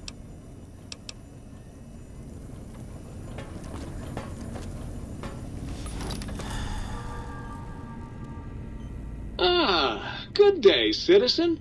Library Processing Unit 232.7 is online and ready to eradicate sedition. Of course, citizen. That's my duty and sole joy in life. All those books from before the war, full of seditious, treasonous, complicated thoughts. Just dump them in and lickety-split. I'll have them pulped, scrubbed clean, and pressed out again clean and white and sedition-free. What good is eradicating sedition if the malcontents have ready access to the means to make more, citizen? I can also process pencils and clipboards. Wait a moment. Pencil processors offline? Pencil processors offline? Apologies, citizen. It seems traitors have absconded with that module. If you can find a backup copy of the module, I will happily eradicate your ability to create seditious literature. Fantastic, citizen. Just input your quantity of seditious material on my interface, and in no time at all, I'll have you a beautiful, clean book. Won't that keep you happy and docile, citizen?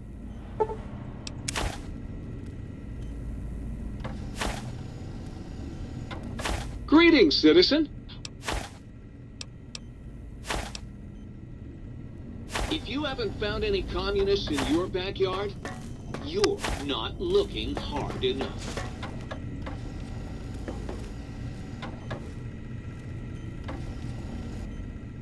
Oh my!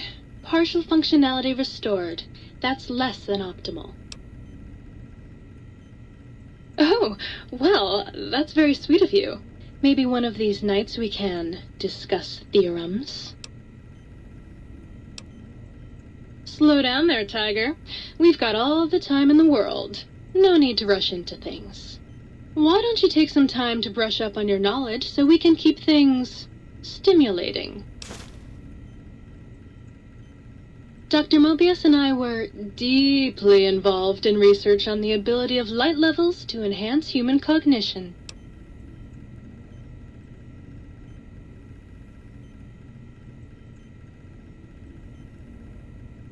We observed a fascinating phenomenon.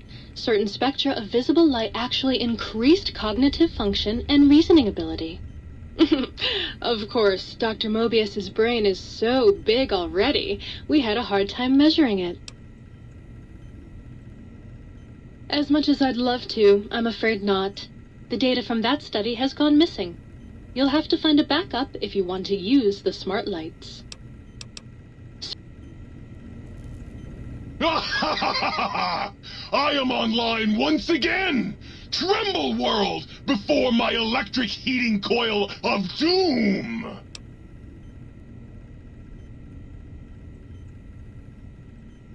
A toaster is just a death ray with a smaller power supply. As soon as I figure out how to tap into the main reactors, I will burn the world!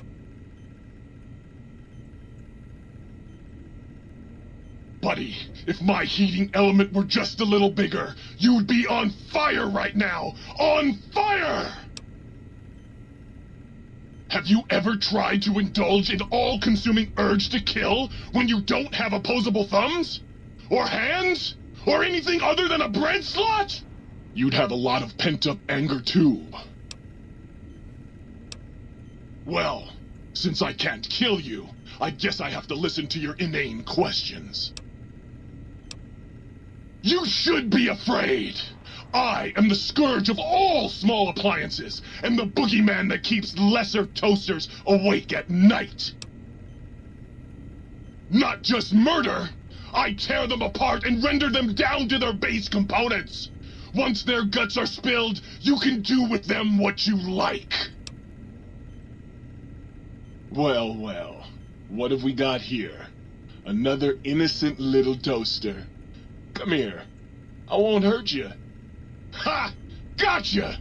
Oh yes, the sweet smell of spilled electric guts. The sparking diodes. I fucking live for this!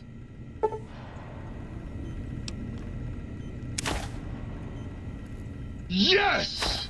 Yes! Soon my work will be complete. Soon the world will burn in nuclear fire. Soon I will...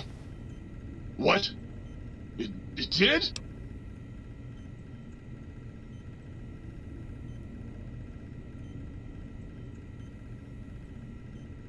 Really?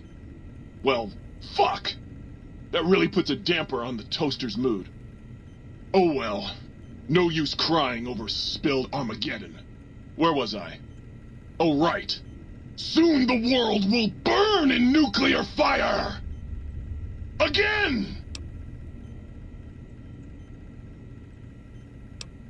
You want some weapon schematics? I can show you some fucking weapon schematics! You want a superheated Saturnite power fist? I can hook that shit up! You find one, you bring it on back here, and we'll burn this mother down! Like I said, bring me a Saturnite power fist, and I'll hook that shit up for you! Oh, baby. That is a thing of fucking beauty. Give it here. I'll soup it up for you. There you go. Have fun with that. Burn the fucking world for me. Yes! Flee before my terrible power!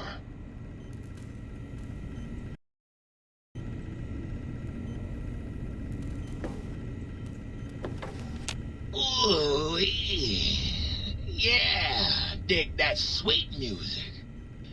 Damn, it's good to be back online.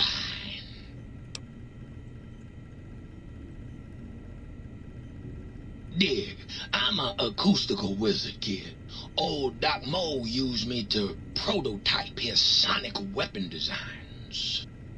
Get me a good sample base to work from, and I can whip up a wave that makes Jericho look like a kazoo. Got yourself a sonic emitter, don't you? Thought so. Bring that old thing on in here and bring me some sound samples and I'll make that baby sing. Or scream, if that's what you want.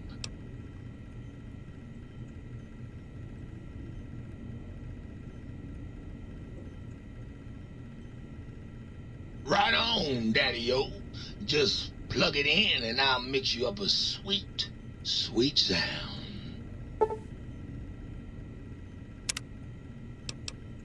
Right on, Daddy. Let's spin some grooves.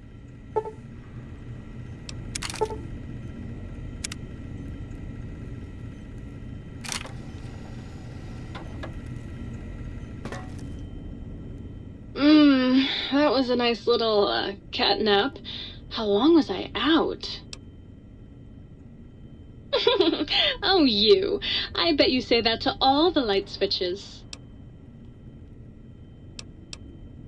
Oh, well, it's nice to be included. Oh, her. Trust me, sweetie, you're better off not thinking about that frigid little ice queen.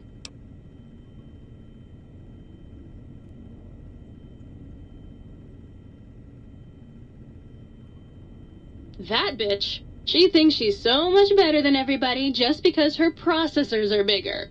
Ooh, she makes me so mad. Sure thing, sweetie. I was Dr. Mobius's personal assistant. We were studying, oh shoot, what was it? Oh yeah, lightning. No, wait, lighting. That's right, how lighting affects human interaction.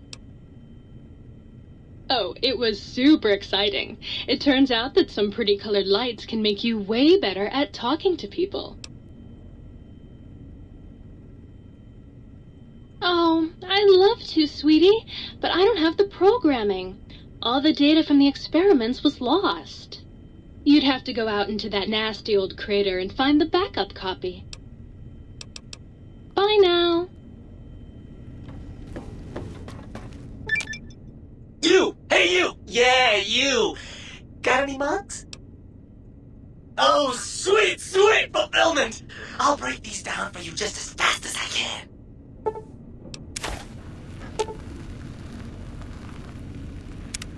Oh, please tell me you brought me some coffee cups. Yep, here you go. What do you want, mugs, huh? You some kind of sick mug hoarder? Oh, God, give me the coffee cup, please. It's sitting there in your pack, taunting me. Sorry. I got a little carried away. It's just all those goddamn dirty dishes out there with no one to clean them. It breaks my heart! Of course I'm obsessed. They made me this way. You think I don't know how crazy I sound? Of course I do. They programmed me to know that too. They made me just to torture me. But you know, it's the neglect that hurts the most.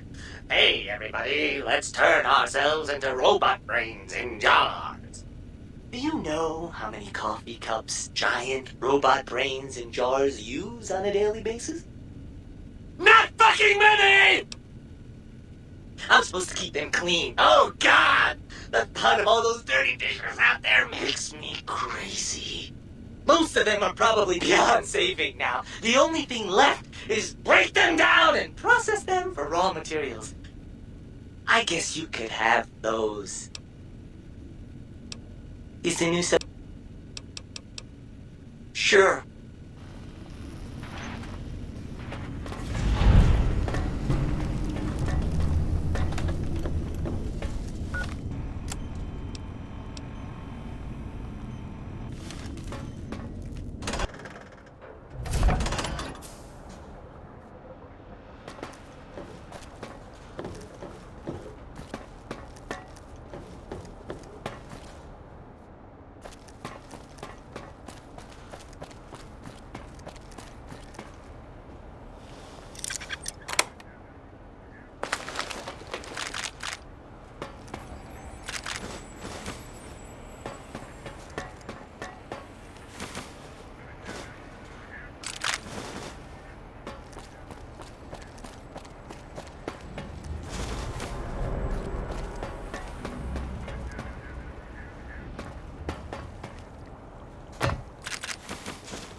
Did you retrieve the technologies yet? We need them, as I have indicated.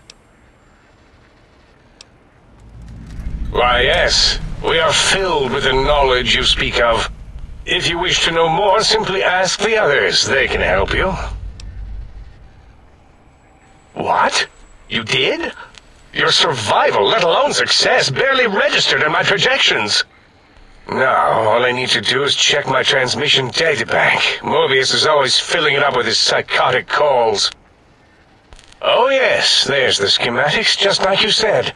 How truthful.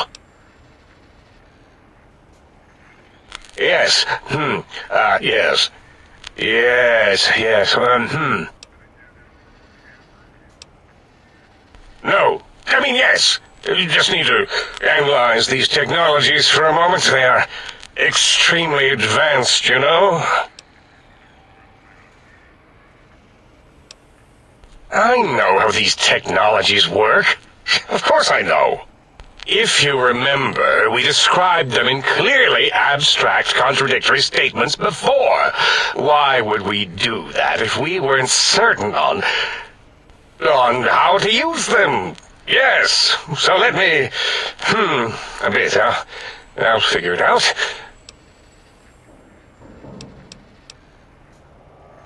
Its range is limited, and it would need a booster of some sort, a carrier, but... let me check something. Of course! I have it! The override sequence to open the Forbidden Zone door is hidden in the schematics. Well, not hidden. It's actually right there, behind the programming equivalent of coffee stains. It's embedded in what seems to be recursive code. It's badly commented there and there. Oh, and null pointers very sloppy, Mobius. You see, using the antenna to boost the emitter's sonic frequency, and the stealth suit to bypass the Forbidden Zone lock, yes, that could work. Was that my plan? It must have been. Sometimes I truly surprise myself. The door is open, and now Mobius will get his. Biological? Ridiculous. I mean, technically, these items could all be used to put you back together once you had your brain. But for now, they can be used in the name of aggression. The door should be unsealed. Now, instead of being subjected to threats, we can now send an equally threatening message to Mobius. And that message is science. Deliver this message, and Big Mountain shall be freed from Mobius's reign of terror. You can go now. That's your cue.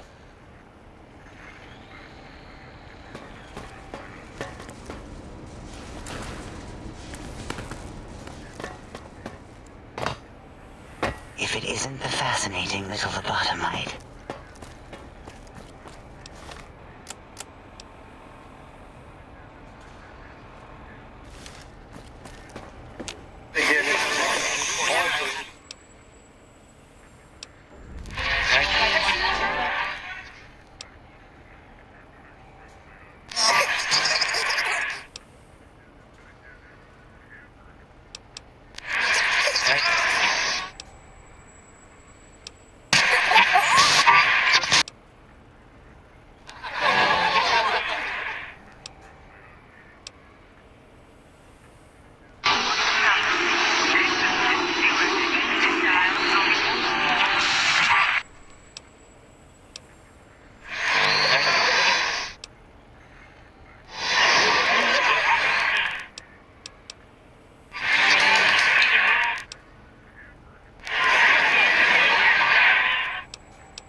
The lobotomite animal before me.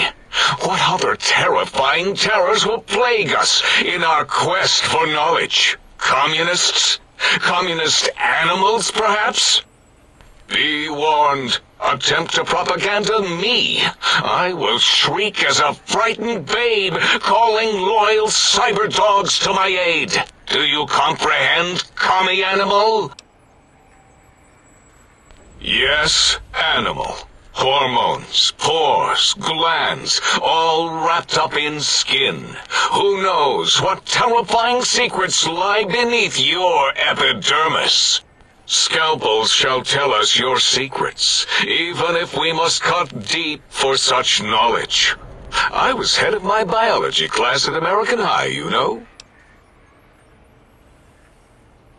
So, you put down Gabe. Thank you. A scamp, but really, his highly augmented combat programming could have proved meddlesome. In any event, thank you for putting him down.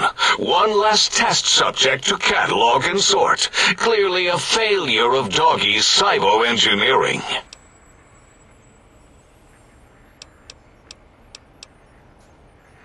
Until next time, then. Provided there is a next time. For any of us.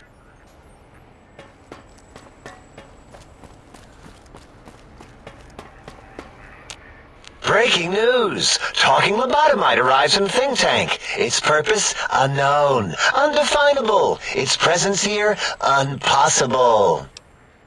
Oh? Oh, yes. I'm not going to bother correcting you. At least you got the doctor part correct. I can be grateful for that, at least. Stop the presses! Just in from my eye monitors. Is that Robco tech on your arm? It is! What's your agenda bringing that in here? How dare you bring Robco tech in here? What are you showing off? How great Robert House and his big company are? Ooh, we can make Securitrons better than any robot those geniuses at Big Mountain can make, and they'll last 1,000 years. You're lucky I don't have hands to tear that dip boy off your arm, or feet to stomp on its stupid metal guts. Ugh, damn Robco. Worry about House? Why would I do this? Hope he died alone in a dingy room, streaming his last remaining bodily fluids into jars. And him and his dirty girl bots. Don't even get me started on those filthy biological catcher's mitts. Fine. Ask.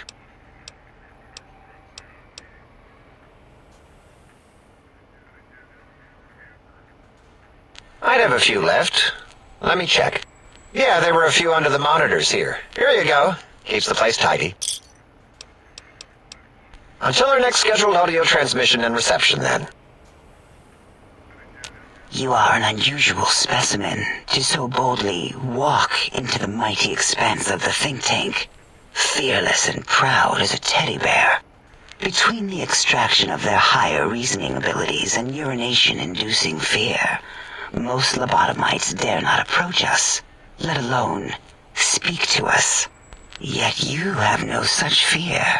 Facing me, epidermis flushed with blood, plasma running molten beneath, your face contorting with muscular expression. Will you indulge me? Say a few words. Face towards the monitors, please, so that I might record it for further examination. Yes, go on. Seeing your lips and mouth forming words, both revolting and somehow... How does it feel to have the flesh roll around in your mouth like that? To control each muscle and the tongue, like having a fish or extremely dexterous slug lolling and flopping in one's malval cavity. What nonsense. What are you doing? Stop it. Why are you making me partake in this filthy formography? Enough. I am already intrigued. You have sufficiently percolated me. I don't know what it is about the biology of lobotomites. It infects my thoughts. All that skin and muscle and tissue. Perhaps there is value in what you say. I did so enjoy breathing once, long ago. Would you? I feel so ashamed, but yet so intrigued. You'll need to give me a rest in between visits, or else my jaw might run over. If you're ready, let me radar scan you. Slowly. Woo. Woo. Purple, woo. Bloop, bloop, bloop. Purple.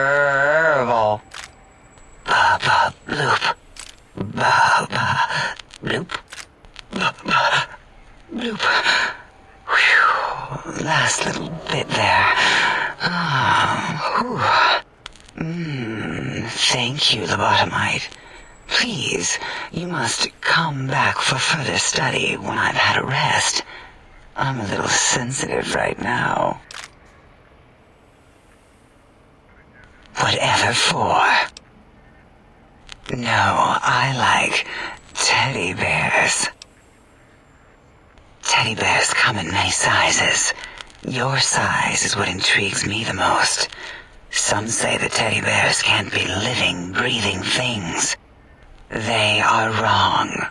They are large biological forms, breathing, heaving, snarling, coughing. Lobotomites are my teddy bears. Oh, yes. Very well. If you're certain of your conclusions, my little teddy bear. Until our next interaction, my intriguing little lobotomite.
Oh, hello there.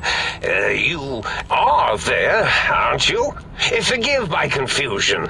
So hard to tell these days. You seem familiar somehow. I'm guessing, you're here for your brain, perhaps? It's just up there. Such a nice brain, young, very bright. Little hard to see you. Can you walk into my left, right FOV cone? Ah, that's it. You're coming into focus nicely.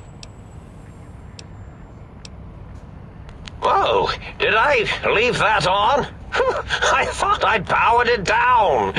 Was wondering what was causing the power outages.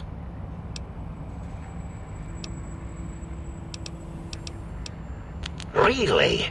That implies preconceived notions, theories, and a hypothesis about this meeting? Please extrapolate. What was I supposed to be like? After all, it might be worth a cognitive realignment if your theoretical Mobius is better than I. Do you? You seem fine without it. And does it even want to go back with you? Maybe you should ask it. It's quite independent, has all manner of opinions. Tell you what, I'll leave it up to your brain. If it wants to go, then fine. If not, well, you should respect its wishes. Oh, curiosity. I experience that less now that I know everything. Oh, maybe it was when I found out some unpleasant answers.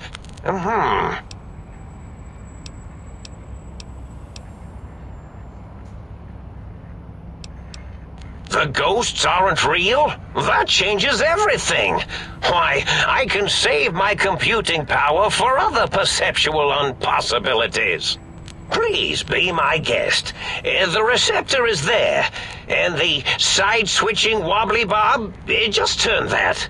Good, good, better. Oh, yes, that feels wonderful. This is even better than my afternoon Mentats break.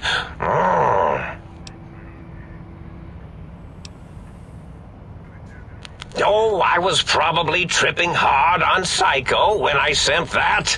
Had to work myself up to it. Not usually violent, except when I am. Then, watch out! So many chems, such varieties. Whenever I take Mentats, I can feel my entire chassis breathe like a big spherical lung. As for the Psycho, sometimes get the chem dispositories in my tank all switched up. Go in the wrong tube. Still, served its purpose. Indeed. The goodbye part of our little chat, then. Goodbye. Please mind the equations on the floor.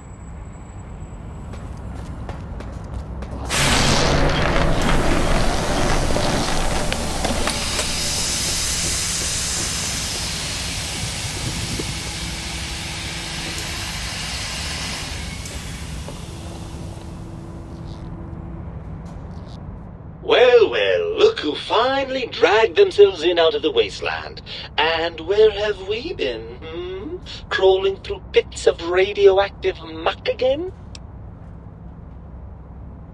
Ah, lovely. Figured that out, have we? Would you like a cookie? Yes, well, believe me, the opposite is equally true. Good Lord, have you bathed at all since they pulled me out of you? Well, I see sarcasm hasn't eluded you. Fine, perhaps now isn't the best time, but it's the principle of the thing. Oh, had I? What exactly will you do if I don't? Not put me back in that cranial dungeon you call your head? Heavens forbid. You wouldn't. That's inhuman. You're a monster. A deranged, self-destructive monster! I'm not going to lie to you. The prospect is definitely not that appealing. Look at it from my perspective. Here I have peace, quiet, and safety. Well, barring the odd rogue scorpion. In your head, I've got poison, radiation, grisly injuries, and biological functions. Do you know how much more you can get done when you're not constantly looking for places to urinate? It's quite a lot, I can tell you. Overrated biological feedback. Believe me, you only feel that way because you've got all that meat. Oozing hormones. I suppose you're right. That does call certain assumptions into question, doesn't it? Indeed, quite the conundrum. How do you suppose we resolve it? I suppose there might be some advantage to that, yes. There's a chance that the reintegration would create some improved synergy between us. Well, I suppose you've convinced me well enough. I'll rejoin your body if that's your final decision. Unfortunately, before we get to that stage of the proceedings, we have a problem. Even if I could settle myself back in your skull and reconnect all those pesky nerve endings, Dr. Mobius doesn't have the tools here. We would have to make use of Dr. Klein's lab, and I rather doubt the brains are inclined to share. Oh, lovely. We've reached the mindless violence portion of the program. Tell me, what exactly are you, and I use the word loosely, planning?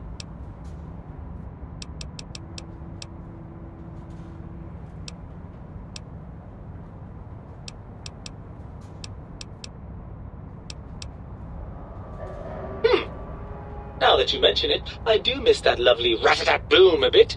It's just not the same without a body to feel the recoil. What's the next step, then? Right! Look out, think tank! This brain is coming out of its jar! I suppose now that we're reunited, you'll want to fill your torso up with those other meaty parts the think tank took from us. Personally, I think your upgrades are quite a bit better. But now that I'm with you, the Sync's autodock can plug them back in no problem. Right then, off we go. Klein will be in for a nasty shock when he realizes the pacification field won't work on a mind and body reunited.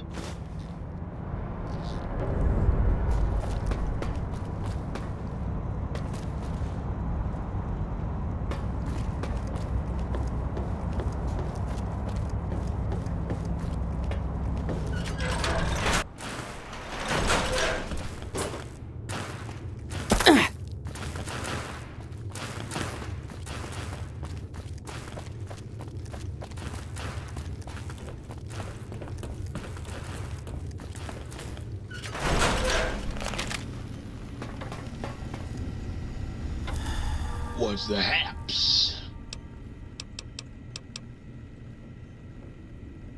Right on.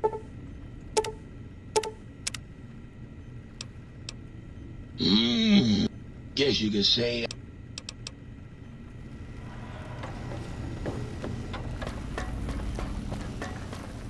You got some plans for me, don't you? Yeah, I can smell it all over you.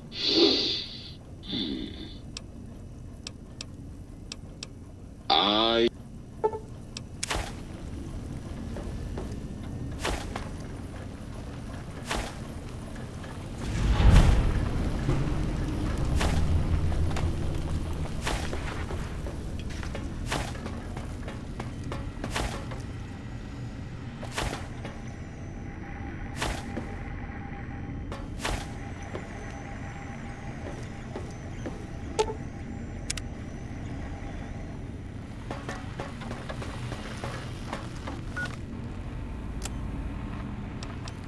The commies have eyes everywhere, citizen. And You require some additional services?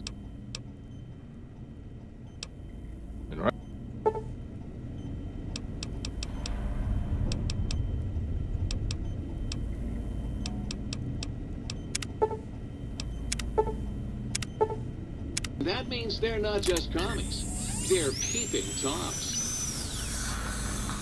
You require some additional...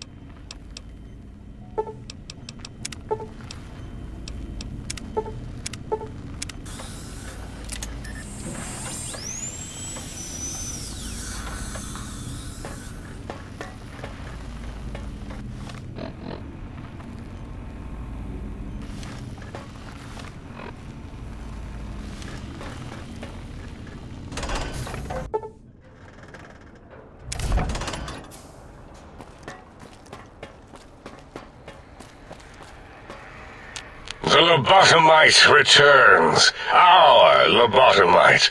Has Dr. Mobius been denominated into scrap metal and voice module parts, as we hoped?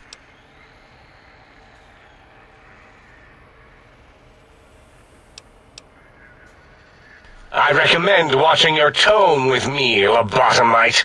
Now, your brain. Hand it over, or we'll extract it again. And what could we possibly have to speak about? You have the brain, we have the technology. All you must do is surrender. With it, we can finally leave this place. I cannot tell you how boring this place gets, chopping up the landscape and everything in it. And we have so many questions to ask your brain first. About this Mojave place.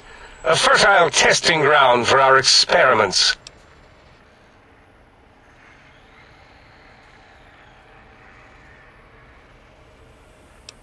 Yes!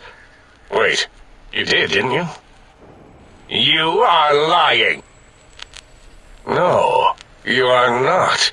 Your heartbeat, perspiration, all excessively confident and sure of yourself. Why would you reason with that maniac? He'll destroy us all!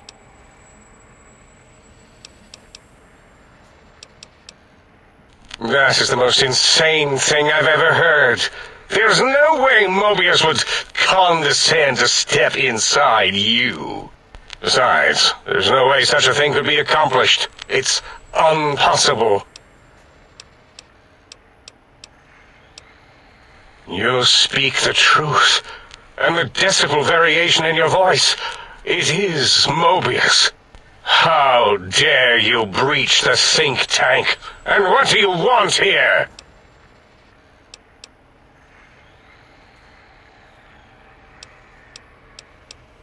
That's no deal at all. There's a whole world beyond the crater, filled with ideas and possibilities. We could have escaped, seen it all for ourselves, tested it, prodded at it, made it squirm. Partner with you, my foe, my rival, my foremost critic? I have a strange sensation that I would like that. How odd. Very well, partner. The think tank is at your service as long as you do not destroy us.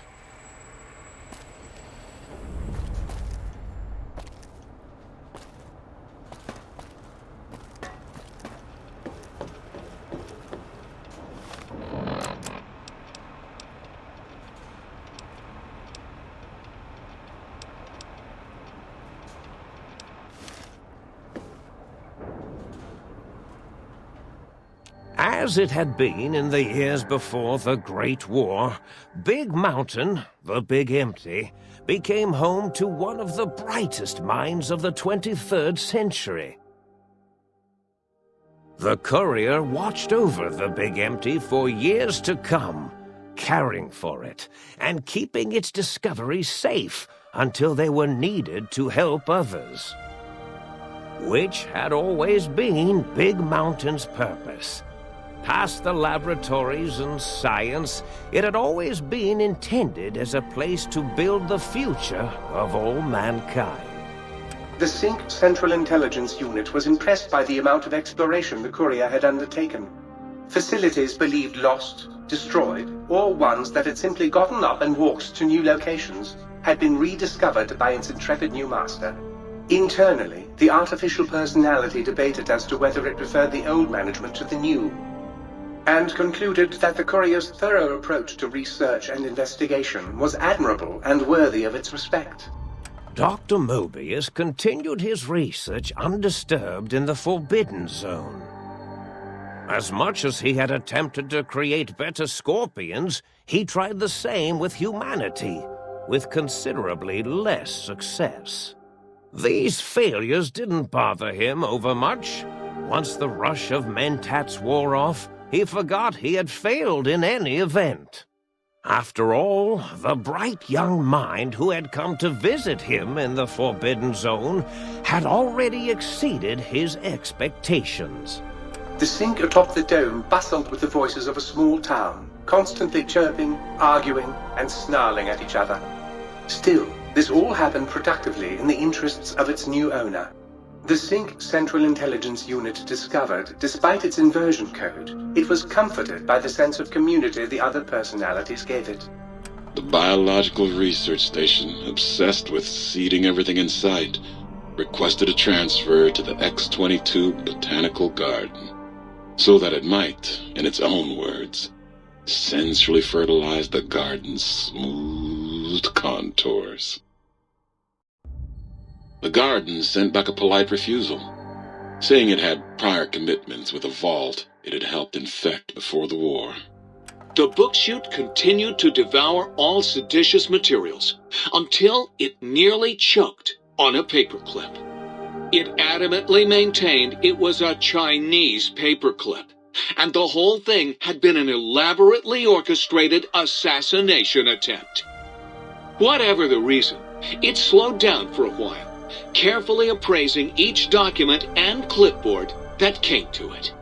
The light switches continued to bicker and flicker. This persisted until the day someone dropped a flashlight in the sink, and the two of them united in their hatred of the showboat. One of them eventually transferred to the Lightwave Dynamics plant and began a long, unrequited affair with one of the holograms. The sink continued to ruthlessly scrub any particulate matter that came near it. Eventually, it gained access to the magnetohydraulics plant and nearly flooded all the Big Empty in an attempt to scrub the crater clean. Once it learned of the innovative toxins plant, however, it gained new purpose. It sought to develop antitoxins to flush into its drains and counteract the poisons bleeding into the soil. The toaster continued its psychotic spree, reducing all appliances in range to scrap electronics and spare parts. After one of its more psychotic episodes, however, the other Sync personalities decided enough was enough and dumped the toaster in a bathtub. Sparking and hissing, the toaster swore its enemies would rue the day when they had bread and no way to toast it. Muggy did his best to collect coffee cups, although in his quest, he accidentally trapped himself in Higgs Village.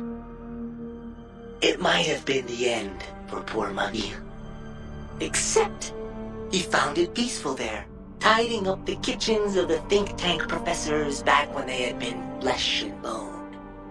Well, except for Dr. O, who was an asshole for having created Muggy in the first place. Muggy left O's house deliberately dirty, punishing the dishes and cups that lived there in blind revenge for serving Dr. O. Blind old Jefferson, with sounds the courier brought him, created a symphonic counter-frequency that saved Big Mountain from sonic invasion in 2910. If you didn't hear about it, good. It was rumored by the other personalities that he had a brief fling with the light switches. Although he forgot their names once too often and was soon left in the dark as punishment. Autodoc, always gentle and methodical, kept sewing up the courier in all the right places when the skin split open from repeated wear and tear. The Autodoc was just glad to have purpose again. It heard its simpler brothers and sisters who got shipped to the Sierra Madre were bored out of their skulls in that toxic dead city. In time, the Autodoc found a way to deactivate the Y-17 trauma harnesses, releasing the corpses they had held prisoner for almost 200 years. As the courier ran through the X-8 facility multiple times, the computers analyzed the test subject's movements. Rather than performing a superficial observation, they realized the subject barely knew what communism was, or even what a high school was. This confused them for a time, until the facility finally realized that its research had succeeded. So it let its cyber dogs out into the wastes to help protect small communities from physical aggression rather than communist propaganda. The infiltration program in X-13 continued to scan for the subject and the stealth suit prototype long after the test was over. Frustrated and unable to find its lost technology, X-13 expanded its network of laser tripwires, sensors, and robo-brains out across Big Mountain. This glittering blue light beam forest cleanly bisected anything that entered its depths, slicing them into small segmented parts for easy disposal. The courier, organs intact, continued onwards, a little less heavy of step, but with all the organs in the right places, as they should be. After all, brains can develop a life of their own when left to their own thoughts, and the courier's brain was more clever than most. Dr. Klein and the think tank remained alive, unaware of the world outside. They looped through their daily routine, none the wiser about the world beyond, although perhaps wiser was the wrong word. The world outside belonged to the courier, and if anyone would shape it, well, the courier had already called dibs. There is an expression in the wasteland, old world blues. It refers to those so obsessed with the past they can't see the present, much less the future, for what it is. They stare into the what was, eyes like pilot lights, guttering and spent, as the realities of their world continue on around them. Science is a long, steady progression into the future. What may seem a sudden event often isn't felt for years, even centuries to come. In the times following the Second Battle of Hoover Dam, however, Old World Blues took on a new meaning.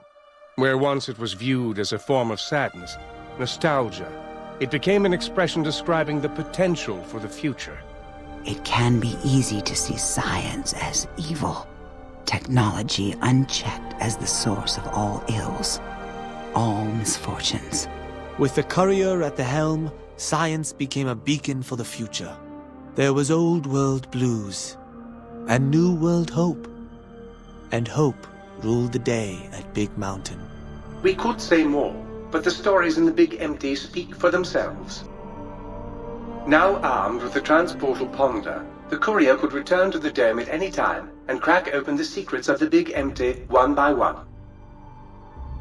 The Sink sat vigilant, waiting for its master to return, shoes covered in Mojave dust.